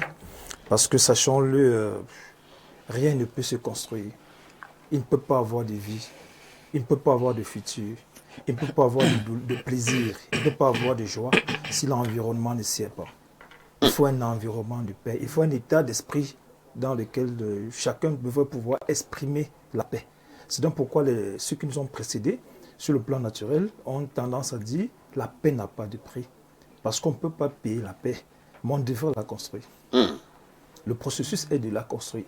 Le processus est de mettre en place un ensemble de valeurs, un ensemble d'idéologies, un ensemble de principes pour arriver à la paix. Parce que l'être humain n'est pas né pour souffrir. L'être humain n'est pas né pour souffrir. Il est né pour une certaine convivialité, un certain type de conditions de vie et l'expression de la joie. Parce que quand on voit un enfant qui naît, c'est vrai qu'après le cri primal, on va dire que l'enfant a pleuré. Mais quand l'enfant naît, c'est qu'il recherche le plus la sécurité. C'est pourquoi sa mère devient l'élément qui lui apporte cette sécurité. Tout à fait. Et c'est pourquoi les scientifiques ont même dit que pour que l'enfant ne soit pas privé radicalement du feeling, de la saveur de sa mère, on devait encore le remettre sur le ventre de sa mère avant de l'amener pour d'autres services qui vont suivre par la suite. Bon, nous recherchons la paix, c'est-à-dire un équilibre entre nous et ceux qui nous entourent. L'équilibre commence sur le plan homéostasie, c'est-à-dire à l'intérieur de soi. Quand vous êtes malade, ça veut dire que l'organisme à un moment donné n'est plus en harmonie, n'est plus en symbiose. Bon, la paix veut dire également harmonie, veut dire symbiose. Quand vous commencez, puisque notre organisme est préparé pour vivre dans ce qu'on appelle l'équilibre. Et c'est l'équilibre que nous recherchons. L'être humain recherche l'équilibre. Il est prêt à tout pour son équilibre. Tout ce que nous faisons dans la vie, c'est pour la paix. Maintenant, vous posez une problématique, la paix en Afrique. Nous savons tous que l'Afrique, depuis un certain moment donné, souffre d'un problème qui est sérieux, celui de la paix. Est-ce que l'Afrique même est en paix? Quand on essaie de regarder l'Afrique, beaucoup plus l'Afrique subsaharienne, on se rend compte qu'il y a un vrai problème de la paix dans ces pays. Et si on revient au Cameroun également, nous savons tous que le contexte qui est celui à partir duquel vous avez élaboré la problématique d'aujourd'hui, ou encore le thème d'aujourd'hui, c'est un contexte qui est en train de créer des élans avec des déclarations qui sont parfois très difficiles à écouter et qui ne sont pas bien à être matérialisées. Bon, et il y a un problème de paix. L'être humain a besoin de vivre en paix au Cameroun. Le Cameroun a besoin de la paix. Pourquoi? Parce que lorsqu'il n'a pas la paix, on ne peut pas, l'individu lui-même doit vivre dans une torpeur, dans une psychose. Et nous savons en psychologie que la psychose et la torpeur sont des indicateurs qui vont vous orienter vers un mal-être psychologique. Ça peut vous créer le stress, ça peut créer l'angoisse, ça peut créer la dépression, ça peut créer tout ce qui n'est pas bien pour le confort psychologique de l'individu. Également la paix dans les relations interpersonnelles. La paix dans les relations interpersonnelles, lorsqu'il n'a pas la paix, autrui devient, comme l'homme si bien dit ce que nous avons précédé, un loup pour vous-même. C'est-à-dire il devient un adversaire, il devient dangereux, parce qu'on ne sait pas comment il vient et comment on va le recevoir. Bon, la paix, c'est un élément avec lequel on ne devait même pas négocier. La paix est un impératif pour la vie humaine. Il n'y a pas de vie humaine sans paix. C'est pourquoi la quête de la paix est un impératif pour tout le monde et pour chacun d'entre nous. Maintenant, au Cameroun, on a tout pour sauvegarder la paix. On a tout pour être en paix. Pourquoi? Parce que la spécificité du Cameroun, c'est que c'est quelqu'un qui aime la vie. À la base, le Camerounais, c'est un viveur. C'est quelqu'un qui aime la vie, c'est quelqu'un qui aime se sentir heureux, se sentir mieux, se sentir à l'aise. Le Camerounais aime être dans la joie. Aime être dans la joie. Et il manifeste sa joie. Il manifeste sa joie quand il en a l'occasion. Comme vous allez voir, quand un Camerounais a son petit argent, mais c'est 500, quand il mange beignets, haricots, maïs, il est tellement content, il est tellement heureux. Parce que la spécificité du Camerounais, c'est la quête permanente de la joie et du bien-être permanent et continu. Mais je ne sais pas si j'aurai le temps de vous poser des questions pour les résolutions. Bien sûr. Ok, bon voilà. Nous y reviendrons. Voilà, vous savez qu'habituellement, c'est mon schéma. Hein. Voilà, nous posons d'abord les bases. Oui, bon, c'est un impératif de vie, franchement. Parce qu'il y a les causes, hein. Très bien, il y a les manifestations, il y a les conséquences. Et maintenant, nous proposons quelques esquisses de solutions. Très bien. Disons donc que le contexte actuel voudrait que nous soyons en paix. On devait regrouper nos forces afin que cette paix-là soit notre credo. Roger Kiek de Kiki, pour l'heure, y a-t-il quelques indicateurs au Cameroun qui montreraient que la paix est menacée? La paix est une idée, un concept. Vous direz un état social d'équilibre ou de stabilité. Il vient de baliser ce chemin tout à l'heure. Vous savez, moi je suis journaliste, essentiellement journaliste politique. Il parlait de l'Afrique tout à l'heure. Au sortir de la Deuxième Guerre mondiale, les gens s'étaient partagé l'Afrique à la conférence de Berlin comme un gâteau. Un gâteau au gré des intérêts, de leurs intérêts, etc.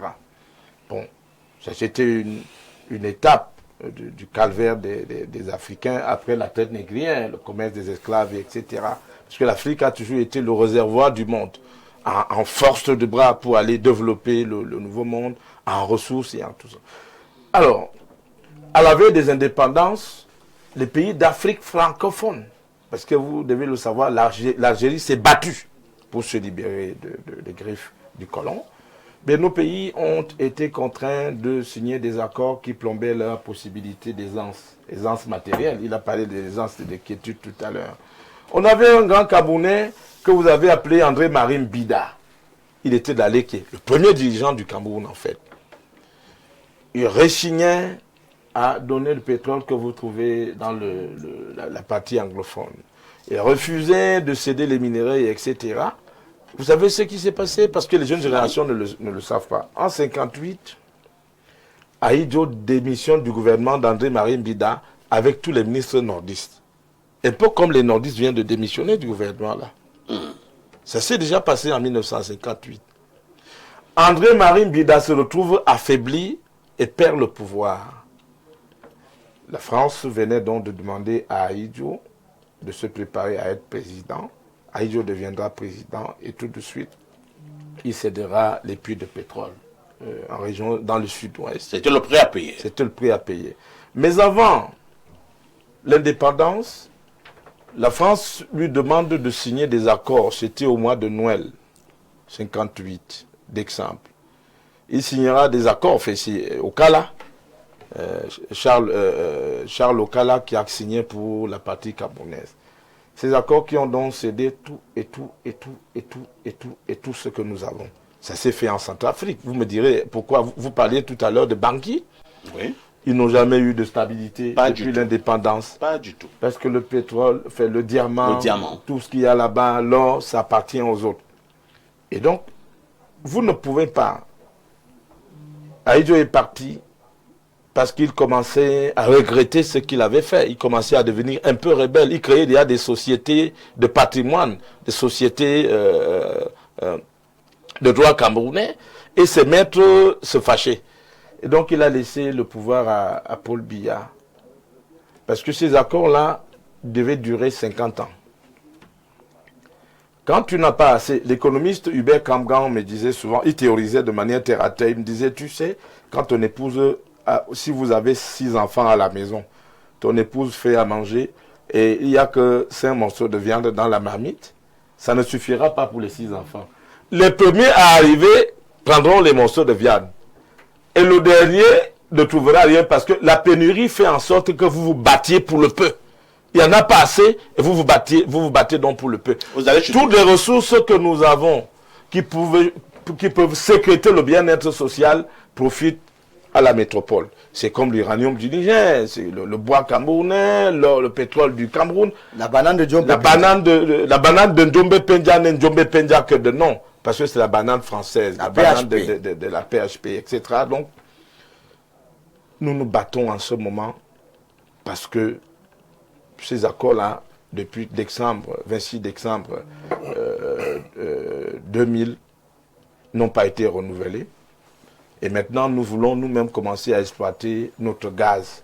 Nous avons créé une usine de gaz liquéfié à Kribi, qui fait du Cameroun le 8e producteur mondial de gaz liquéfié avec Gazprom et la Chine. Enfin, Gazprom, c'est la Russie. Nous rentrons dans le fer que la France avait mis en réserve. Nous rentrons dans l'or, parce que le président avait dit nous allons créer notre raffinerie d'or, etc. Les puissances impérialistes veulent menacer la paix. Et je vais vous dire que le modèle de démocratie que nous avons... Alors, pour le cas du Cameroun, oui, vous accusez également ce que vous appelez là les puissances impérialistes. C'est pareil au Tchad. Idriss Déby a voulu jouer avec les accords. Il a commencé à amener la Russie et la Chine, on l'a dégagé. Kabila a tenté de jouer avec les accords, on l'a dégagé. Idriss Déby est mort. Mais on l'a assassiné. Ah bon? Le père Déby a été assassiné. Il est mort au front. On a tiré sur lui. Ah bon? Bon, vous irez vérifier. De toutes les façons, les enjeux aujourd'hui, en Afrique, surtout en Afrique subsaharienne, ce sont les ressources du sous-sol, qui sont porteuses du développement, parce que l'industrialisation que nous escomptons va venir de la transformation de ces ressources-là. Très bien. On ne peut pas produire le bien-être des Camerounais sans transformation industrielle. Nous ne pouvons pas continuer à être un pays agricole avec des maigres recettes pétrolières. Il faut aller vers la transformation industrielle de ce que nous avons pour faire du Cameroun l'Arabie Saoudite de demain. C'est compris. Bertrand Tchouinkam, en dissertant sur la paix, oui. Roger Kek accuse certaines puissances impérialistes. Pour le cas du Cameroun, avez-vous l'impression qu'il ne s'agit que des puissances impérialistes? Non. Ou alors, il y a également certaines forces tapies dans l'ombre? Non, ce n'est pas la faute des Français. C'est la faute du renouveau. Oui, il faut le savoir. La paix a-t-elle des prix? Oui, la paix a un prix. La paix, c'est la quiétude, la sérénité. La paix, c'est pas l'absence de guerre.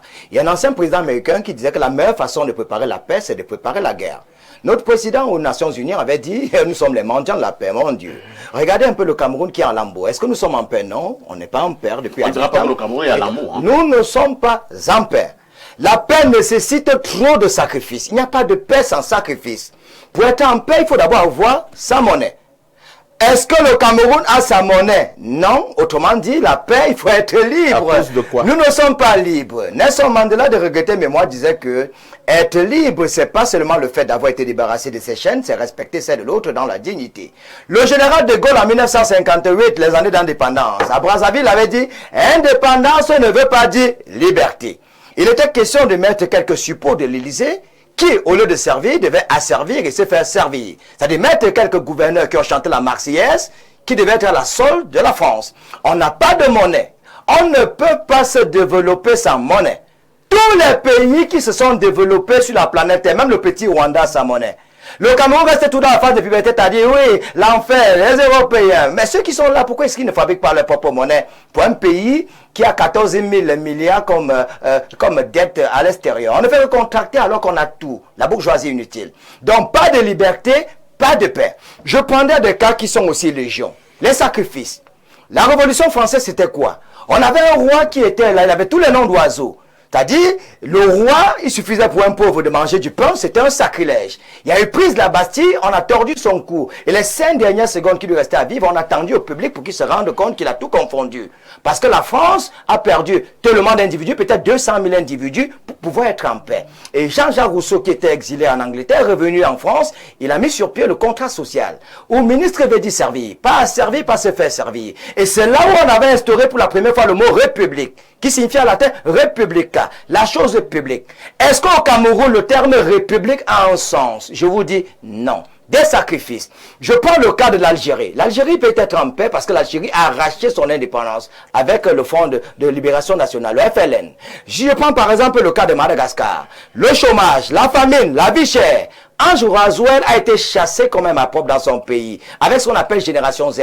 Quelques jeunes indignés ont chassé tout un chef d'État pour leur liberté. On se souvient au Sénégal, Abdoulaye Wade, qui voulait prendre en otage la présidence de la République. Qu'est-ce qui s'est passé avec le mouvement? Quel mouvement? Il y en a marre. On a chassé Abdoulaye Wade comme un malpropre. Parce qu'il n'a pas compris que le Sénégal s'est bâti et que le Sénégal en avait marre qu'on puisse confisquer le pouvoir. Alors du côté du Burkina Faso, où Blaise Compaoré croyait qu'il devait être le père de la nation, père fondateur, bon Dieu. C'est le balai citoyen qui a balayé monsieur Blaise Compaoré. Aujourd'hui, il est exilé du côté de la Côte d'Ivoire. Je ne comprends pas très bien.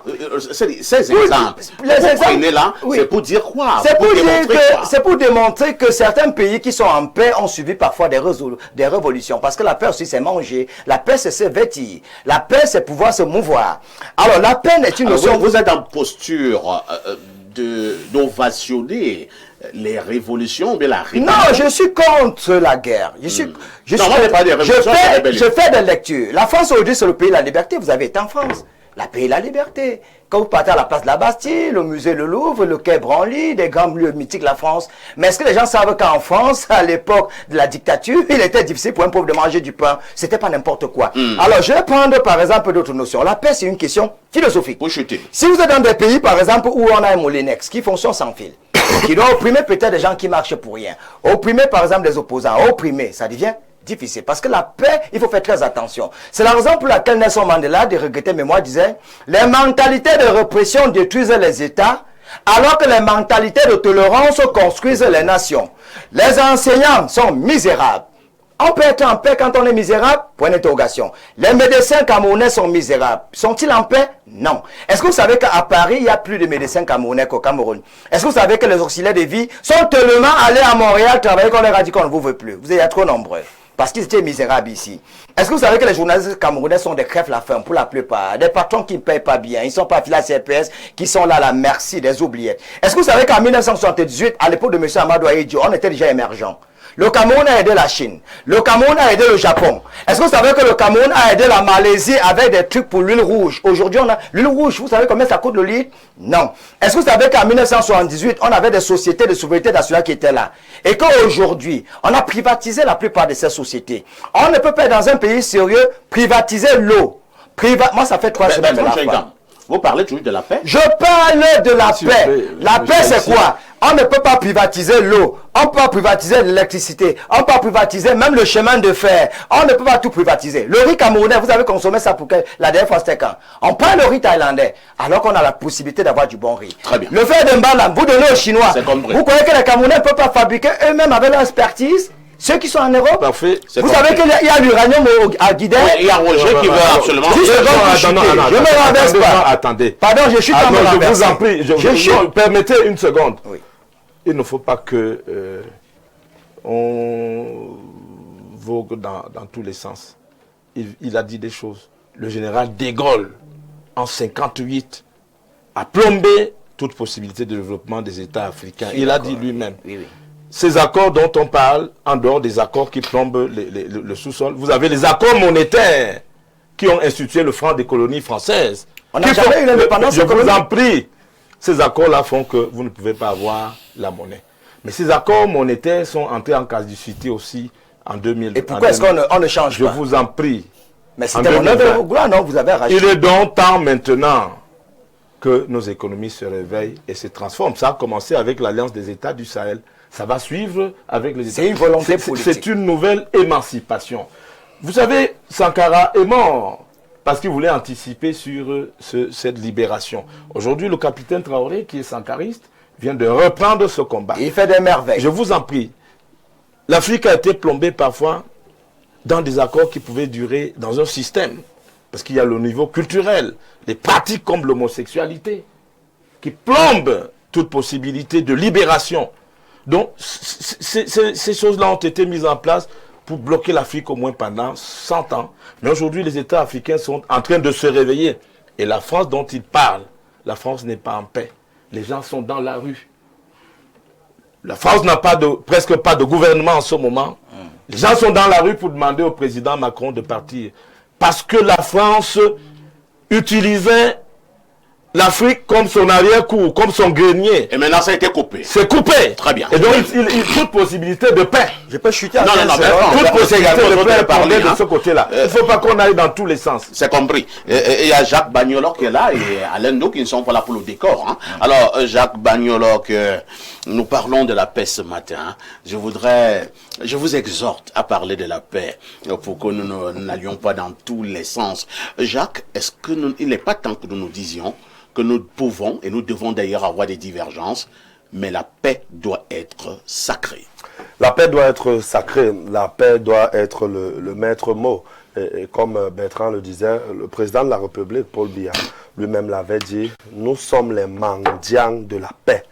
Quand il dit que nous sommes les mendiants de la paix, ça veut dire qu'on doit rechercher en permanence la paix. Parfois ici, de dit on pas chevoir à Néwondo, qu'on voyait un bon. Voilà. Ça signifie quoi? Que la paix est bien. La paix est bien. La paix est bien. Et vous voyez que c'est une expression qui est aujourd'hui utilisée de jour en jour dans nos habitudes quotidiennes, dans nos discussions de temps en temps. On dit non, la paix est bien. La paix est bien parfois ici. Pourquoi? Parce qu'une guerre, on sait toujours comment elle commence. Mais on ne sait pas comment ça marche. Mais on ne peut pas savoir comment est-ce qu'elle va finir. Elle va même finir. Voilà. C'est la raison. Je prends on peut citer des exemples. Des exemples sont légion par rapport aux guerres dans les pays. C'est la raison pour laquelle, pour le cas du Cameroun précisément, je continue de prêcher le message de paix. Le Cameroun a toujours été un pays de paix. Il ne faudrait pas qu'à la faveur d'une élection, que le Cameroun puisse perdre cette paix-là. La paix que nous avons, c'est celle d'aller et de venir.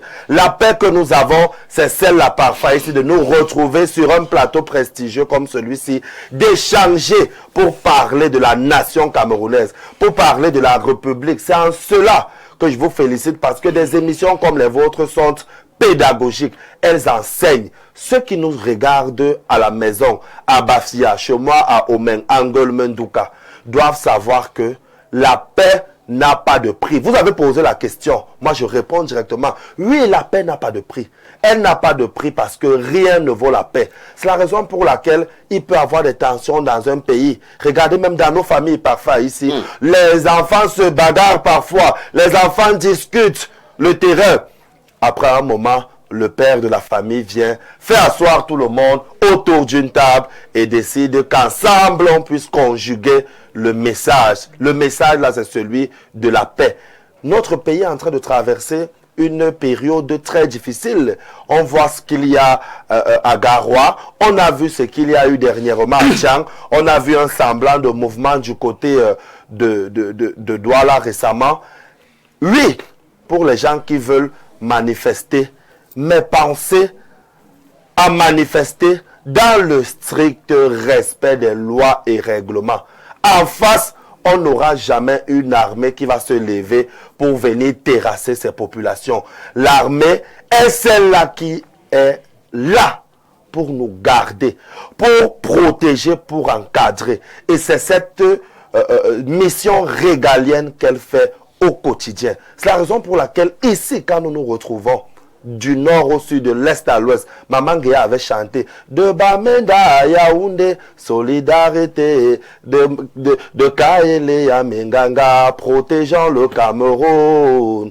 Oh, sauvegardons l'unité. Sauvegardons l'unité, c'est Guéa la route qu'il a chanté. Et pour sauvegarder l'unité, il faudrait qu'on ait la paix. Oui, je suis d'accord, la paix n'est pas l'absence de guerre. C'est un état d'esprit. Et l'état d'esprit des Camerounais, aujourd'hui, au-delà de ce qu'ils revendiquent, c'est ça qu'il faut préciser parfois ici. Les Camerounais revendiquent, mais ils ne sont pas des vats en guerre.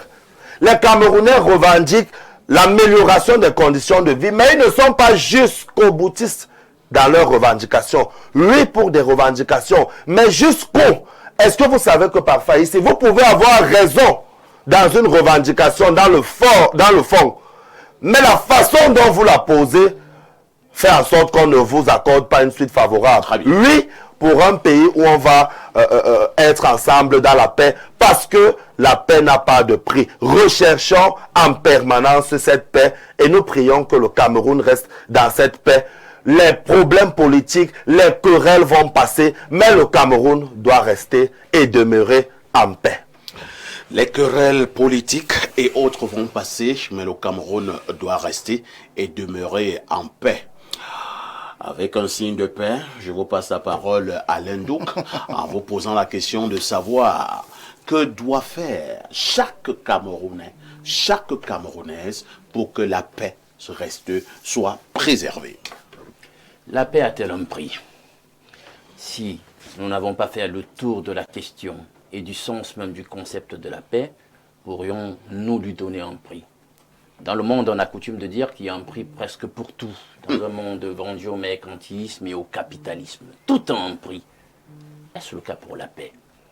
Dans son ouvrage intitulé 1984 de George Orwell, il dit ceci: la paix c'est la guerre, la liberté c'est l'esclavage, l'ignorance c'est la force.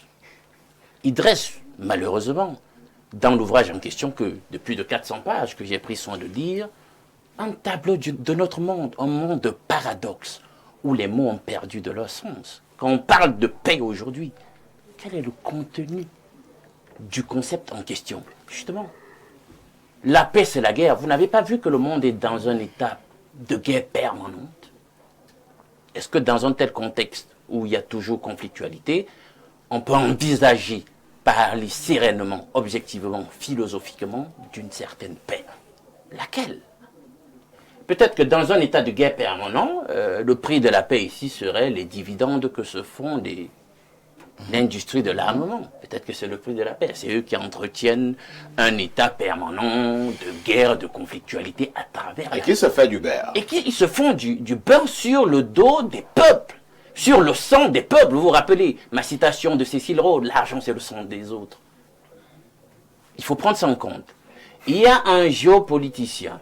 Vous savez, les États-Unis et les grandes puissances, ils ne font jamais rien sur le plan politique pour rien. Ils ont des think tanks, ils ont des cellules de réflexion pour faire de la prospective géopolitique, géostratégique et sur des années. Et c'est ce que leur intelligence et leur produit qu'ils appliquent par la suite pour dominer le monde. Il y a un géostratège appelé Thomas Barnett qui a commis un ouvrage appelé Pentagon New World Map, où il explique en réalité pour que les États-Unis maintiennent leur hégémonie sur le monde dans les prochaines années, notamment dans la phase du monde, de l'histoire dans laquelle nous sommes, le monde postmoderne, il y a ce qu'il a appelé le non-integrating gap countries, c'est-à-dire qu'il y a un certain nombre de pays qui n'ont pas pu suivre le cours du développement et que ceux-là, comme ils sont attardés, il faut les abandonner. Très bien. On va les laisser et que ceux qui ont pris de l'avant vont les siphonner. Très bien. Vont les dévorer. Et vous savez comment ils font pour les dévorer? Non. Ben justement, c'est sans fait de la pitié. guerre. C'est un peu l'axe que prenait tout à l'heure mon aîné, le duc. C'est la géostratégie de la prédation. Voilà les On enjeux. va voler leurs ressources, etc. Et Voilà les vrais enjeux.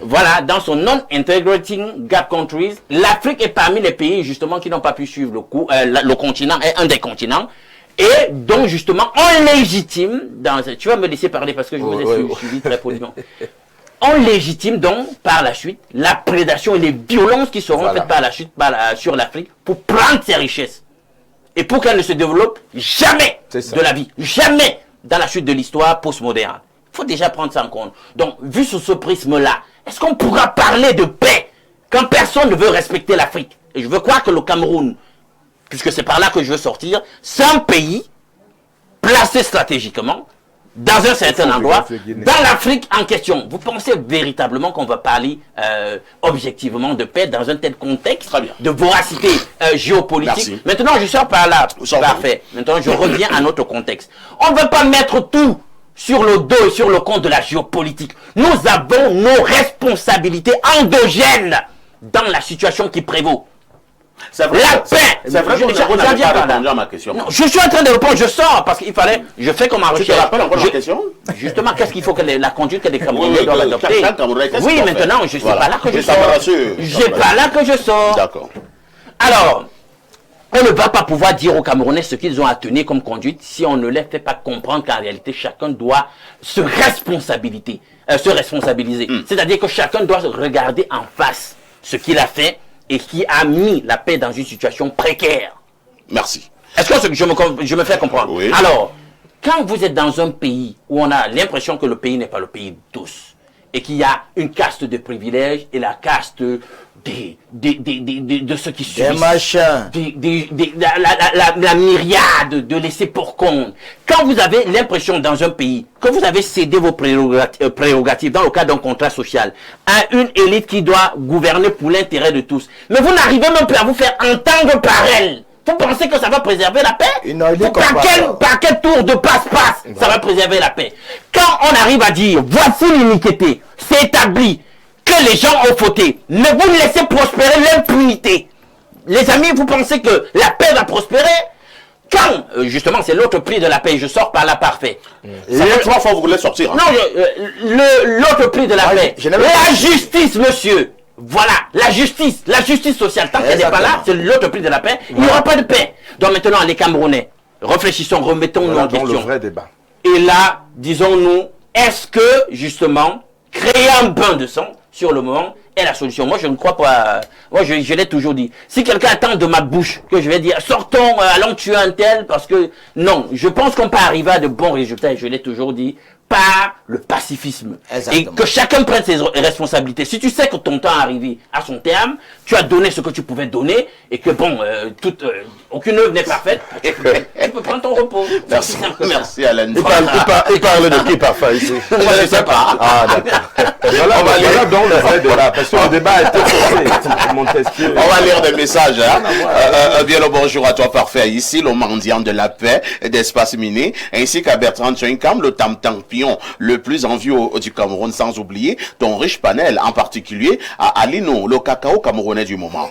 Vous faites bien de mettre en exergue cette thématique en ce jour et en ce moment, parce que pour nous autres qui ne partageons pas toute tentative de déstabilisation du Cameroun, la paix est la chose la plus indiquée en ce moment, mais on est quand même en mesure de nous poser la question de savoir est-ce que la paix a-t-elle de prix? Oui, si et seulement nous nous donnons les moyens nécessaires. Mais si dans un état cas du Cameroun, on assiste à un déséquilibre social, à un taux de chômage qui a atteint le firmament, où nous sommes liés par les accords européens, on se pose la question de savoir quelles conditions doit-on remplir pour avoir la paix pour le cas du Cameroun. Et il dit égalité sociale pour tous. 2, faciliter le travail pour les jeunes. 3, alternance au pouvoir pour le cas du Cameroun. 4, s'aimer les uns les autres. 5, une justice pour tous. C'est à cela que perfecto la paix sera le quotidien des Camerounais. C'est Thierry depuis Douala qui envoie cette contribution. Je vous amène au plus 33. C'est un message de la France. Bonjour parfait ici. Que Tchenkam, l'homme de la merci des oubliettes, ne raconte pas des histoires aux Camerounais. Le Cameroun, Souaïdjo, n'a jamais eu d'entreprise. Toutes ces entreprises qui se terminaient en cam, étaient en réalité des entreprises françaises. Regardez la déstabilisation du Cameroun qui est programmée. Vous croyez que c'est pour rien? Attendez, vous verrez le boom économique du Cameroun, que le néo-tiromiste Tchenkam ne nous embrouille pas. Un autre message, hein. Bonjour parfait ici pour moi, les neveux. Non, nous parlons déjà de la paix, hein. Nous voulons aussi la paix pour ces neveux-là. Bonjour le panel. Concernant la dénonciation, d'abord il faut connaître les mobiles de présomption. Non, nous parlons de la paix, hein. Quelqu'un dit ici, salut, la paix a-t-elle de prix? Et il répond oui. Un autre message. Monsieur Aïssi, bonjour. Le Cameroun a besoin de vos témoignages de ce jour pour booster la jeunesse. Monsieur Bertrand a raison. Il faut toujours un plan B ou C ou Z pour réussir. Quand on vous voit assis, on ne sait pas par quelle route vous êtes passé. Vraiment, merci pour l'émission. Un autre message ce jour. Bonjour Monsieur Parfait Aïssi et à toute l'équipe sur le plateau d'Info TV. J'ai réagi au sujet du jour. Un enfant, non, nous ne parlons plus de l'enfant. Hein. Par contre, je prends le message où vous avez parlé du sujet inscrit à l'ordre du jour et vous dites bonjour à Monsieur Parfait ici ainsi qu'à toute l'équipe sur le plateau d'Info TV. En réaction au sujet du jour, la paix a-t-elle un prix? Pour ma part, je dirais que la paix n'a pas de prix, mais elle a un coût. Elle demande des efforts, de la tolérance et du pardon. Sans ces valeurs, aucune société ne peut vraiment avancer. C'était Romba Rosni, depuis le village Mawel. Je profite de l'occasion pour saluer chaleureusement toute ma famille et leur souhaiter une journée paisible interespèce. Je repasse la parole au professeur Nobissier. Professeur, je vous suggère d'être précis et concis, puisque nous n'avons plus beaucoup de temps à passer ensemble. Et là, j'en viens à ce que vous disiez tout à l'heure. Qu'est-ce que nous pouvons donner ce jour en direct sur Espace Miné comme proposition concrète pour que la paix soit préservée au Cameroun? Au Cameroun, merci bien. Pour que la paix soit préservée au Cameroun, vous savez que les gens ont gardé beaucoup de frustration et beaucoup de colère. La Bible nous interpelle même sur la colère. Elle nous dit que la colère ne doit pas tenir jusqu'à que le soleil ne doit pas se coucher sur la colère. C'est une interpellation forte. Quand les gens ont accumulé tant de colère et tant de frustration, le jour que ça va dégénérer, ça deviendra très très dangereux. Quand vous avez une femme à la maison, vous faites tout à la cèpe. Le jour qu'elle veut répondre du fait de l'accumulation de la colère, sa réaction est démesurée et destructive. Alors moi, je voulais dire que les gens sachent qu'on peut manifester de manière pacifique. Moi, je suis de ceux qui pensent qu'on doit laisser les gens exprimer ce qu'ils ressentent. Qu'on doit laisser les gens marcher, qu'on doit laisser les gens parler, qu'on doit laisser les gens s'exprimer. Parce que moi, en tant que psychologue, ça aide beaucoup. Nous, en psychologie, on a cette manière. L'hygiène mentale consiste à retirer... Par moment également, vous dites que, professeur, je pose justement la question au psychologue, lorsque les gens vont marcher, est-ce qu'on a tous leurs états d'esprit? Ils peuvent avoir des gens qui vont marcher pacifiquement, mais si jamais il y a donc des débordements, il y a mort d'âme, il y a destruction des édifices, et que sais-je encore, qui paye le prix? C'est la difficulté que nous avons en tant que psychosociologue. Parce que si vous avez lu le document de Gustave Le Bon, La psychologie de la foule, dans la foule, les instincts sont parfois plus considérés que la raison. C'est-à-dire que les comportements instinctifs peuvent... La foule ne réfléchit pas. La foule ne réfléchit pas. Et ça peut faire qu'on ne puisse pas encadrer. Mais une marche qui est encadrée a des possibilités de réussir. Maintenant, en tant que solution, parce que comme on m'avait invité en tant que spécialiste, pour le cas précis du Cameroun, moi je le dis avec autorité, en tant que spécialiste du changement de comportement, j'aimerais que le Conseil constitutionnel suspende la proclamation des résultats de demain. Comment ça? Laissez-moi vous expliquer ça simplement, parce que les tensions que nous avons au jour d'aujourd'hui sont telles que on a besoin d'un dialogue fin et franc entre trois personnalités, le président Paul Biya, M. Issa Tiroma et M. Maurice Kamto. Moi, je vous le dis, peut-être on n'allait pas comprendre. Mais en tant que pourquoi on doit discuter avec M. Maurice Kamto? Très bien, je vous parle du haut de mon expertise en tant que spécialiste. Parce que vous m'invitez en tant que spécialiste. Alors, pourquoi est-ce qu'on va inviter Maurice Kamto? C'est très simple.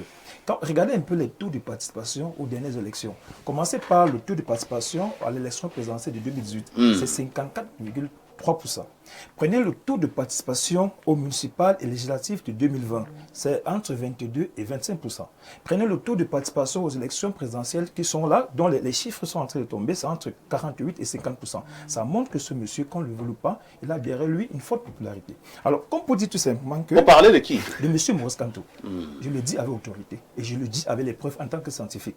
Parce qu'il y a eu un mot d'ordre de grève, un mot d'ordre de boycott qui avait été prononcé avant les élections législatives de 2020. Si les gens analysent, à quel niveau Maurice Kamto intervient? Il a été bien attendez, vous êtes expert. Laissez-moi le poser aussi la question, non? Moi aussi, je parle ici en tant que modérateur. Voilà.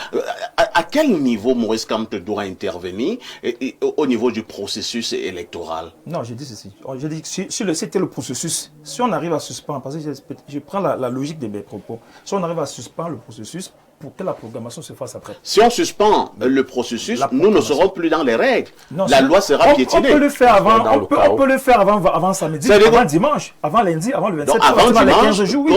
Qu'on appelle Kamto. Que les trois, qu'ils savent. Et qu'on appelle Biya, et qu'on appelle aussi Tiroma. Voilà, et qui sera le médiateur? Très bien. Voilà. Maintenant, pour les médiateurs, on a de très grands stars dans ce pays. Il y a de très grands stars dans ce pays, et parfois qui travaillent dans l'ordre. Et ces stages-là peuvent intervenir. Donc pour vous, la paix passe par là? La paix passera par le fait. Si on proclame les résultats demain, ça peut être désastreux. Il vaut mieux d'abord qu'il y ait un dialogue franc et qu'il y ait un débat consensuel. Ah, vous êtes dans le couloir de la psycho. Voilà, je suis dans ce couloir. Vous êtes là. Je suis dans ce couloir en disant permettez-nous aussi de parler. Si les trois s'asseyent et qu'ils donnent tous une même parole, ça va aider le Cameroun. Oui, Roger Kerdeki qui peuvent absolument intervenir. Tous les prix sont bons pour la paix. Tous les prix sont bons pour la paix. La paix se fera. Nous venons de loin après tant d'années de souffrance et d'indépendance. Aujourd'hui, nous avons l'espoir que le Cameroun de demain sera une grande prospérité. Et quand je parle du Cameroun de demain, je ne serai peut-être plus là. Nos enfants seront là et le Cameroun sera prospère parce qu'il est en train de reprendre les leviers de sa souveraineté. Une grande orchestration de la déstabilisation du Cameroun a été ourdie dans les grands laboratoires. Ah bon? Et je rappelle que ce sont les néocolons qui dirigent le Cameroun depuis son indépendance.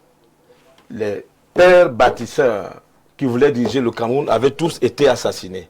Au Miobé, au Sendé Afana, à Moumi, etc. Il n'y a jamais eu de renouveau. On ne fait pas de renouveau avec des vieilles personnes. C'est-à-dire que le système Aïdio s'est prolongé.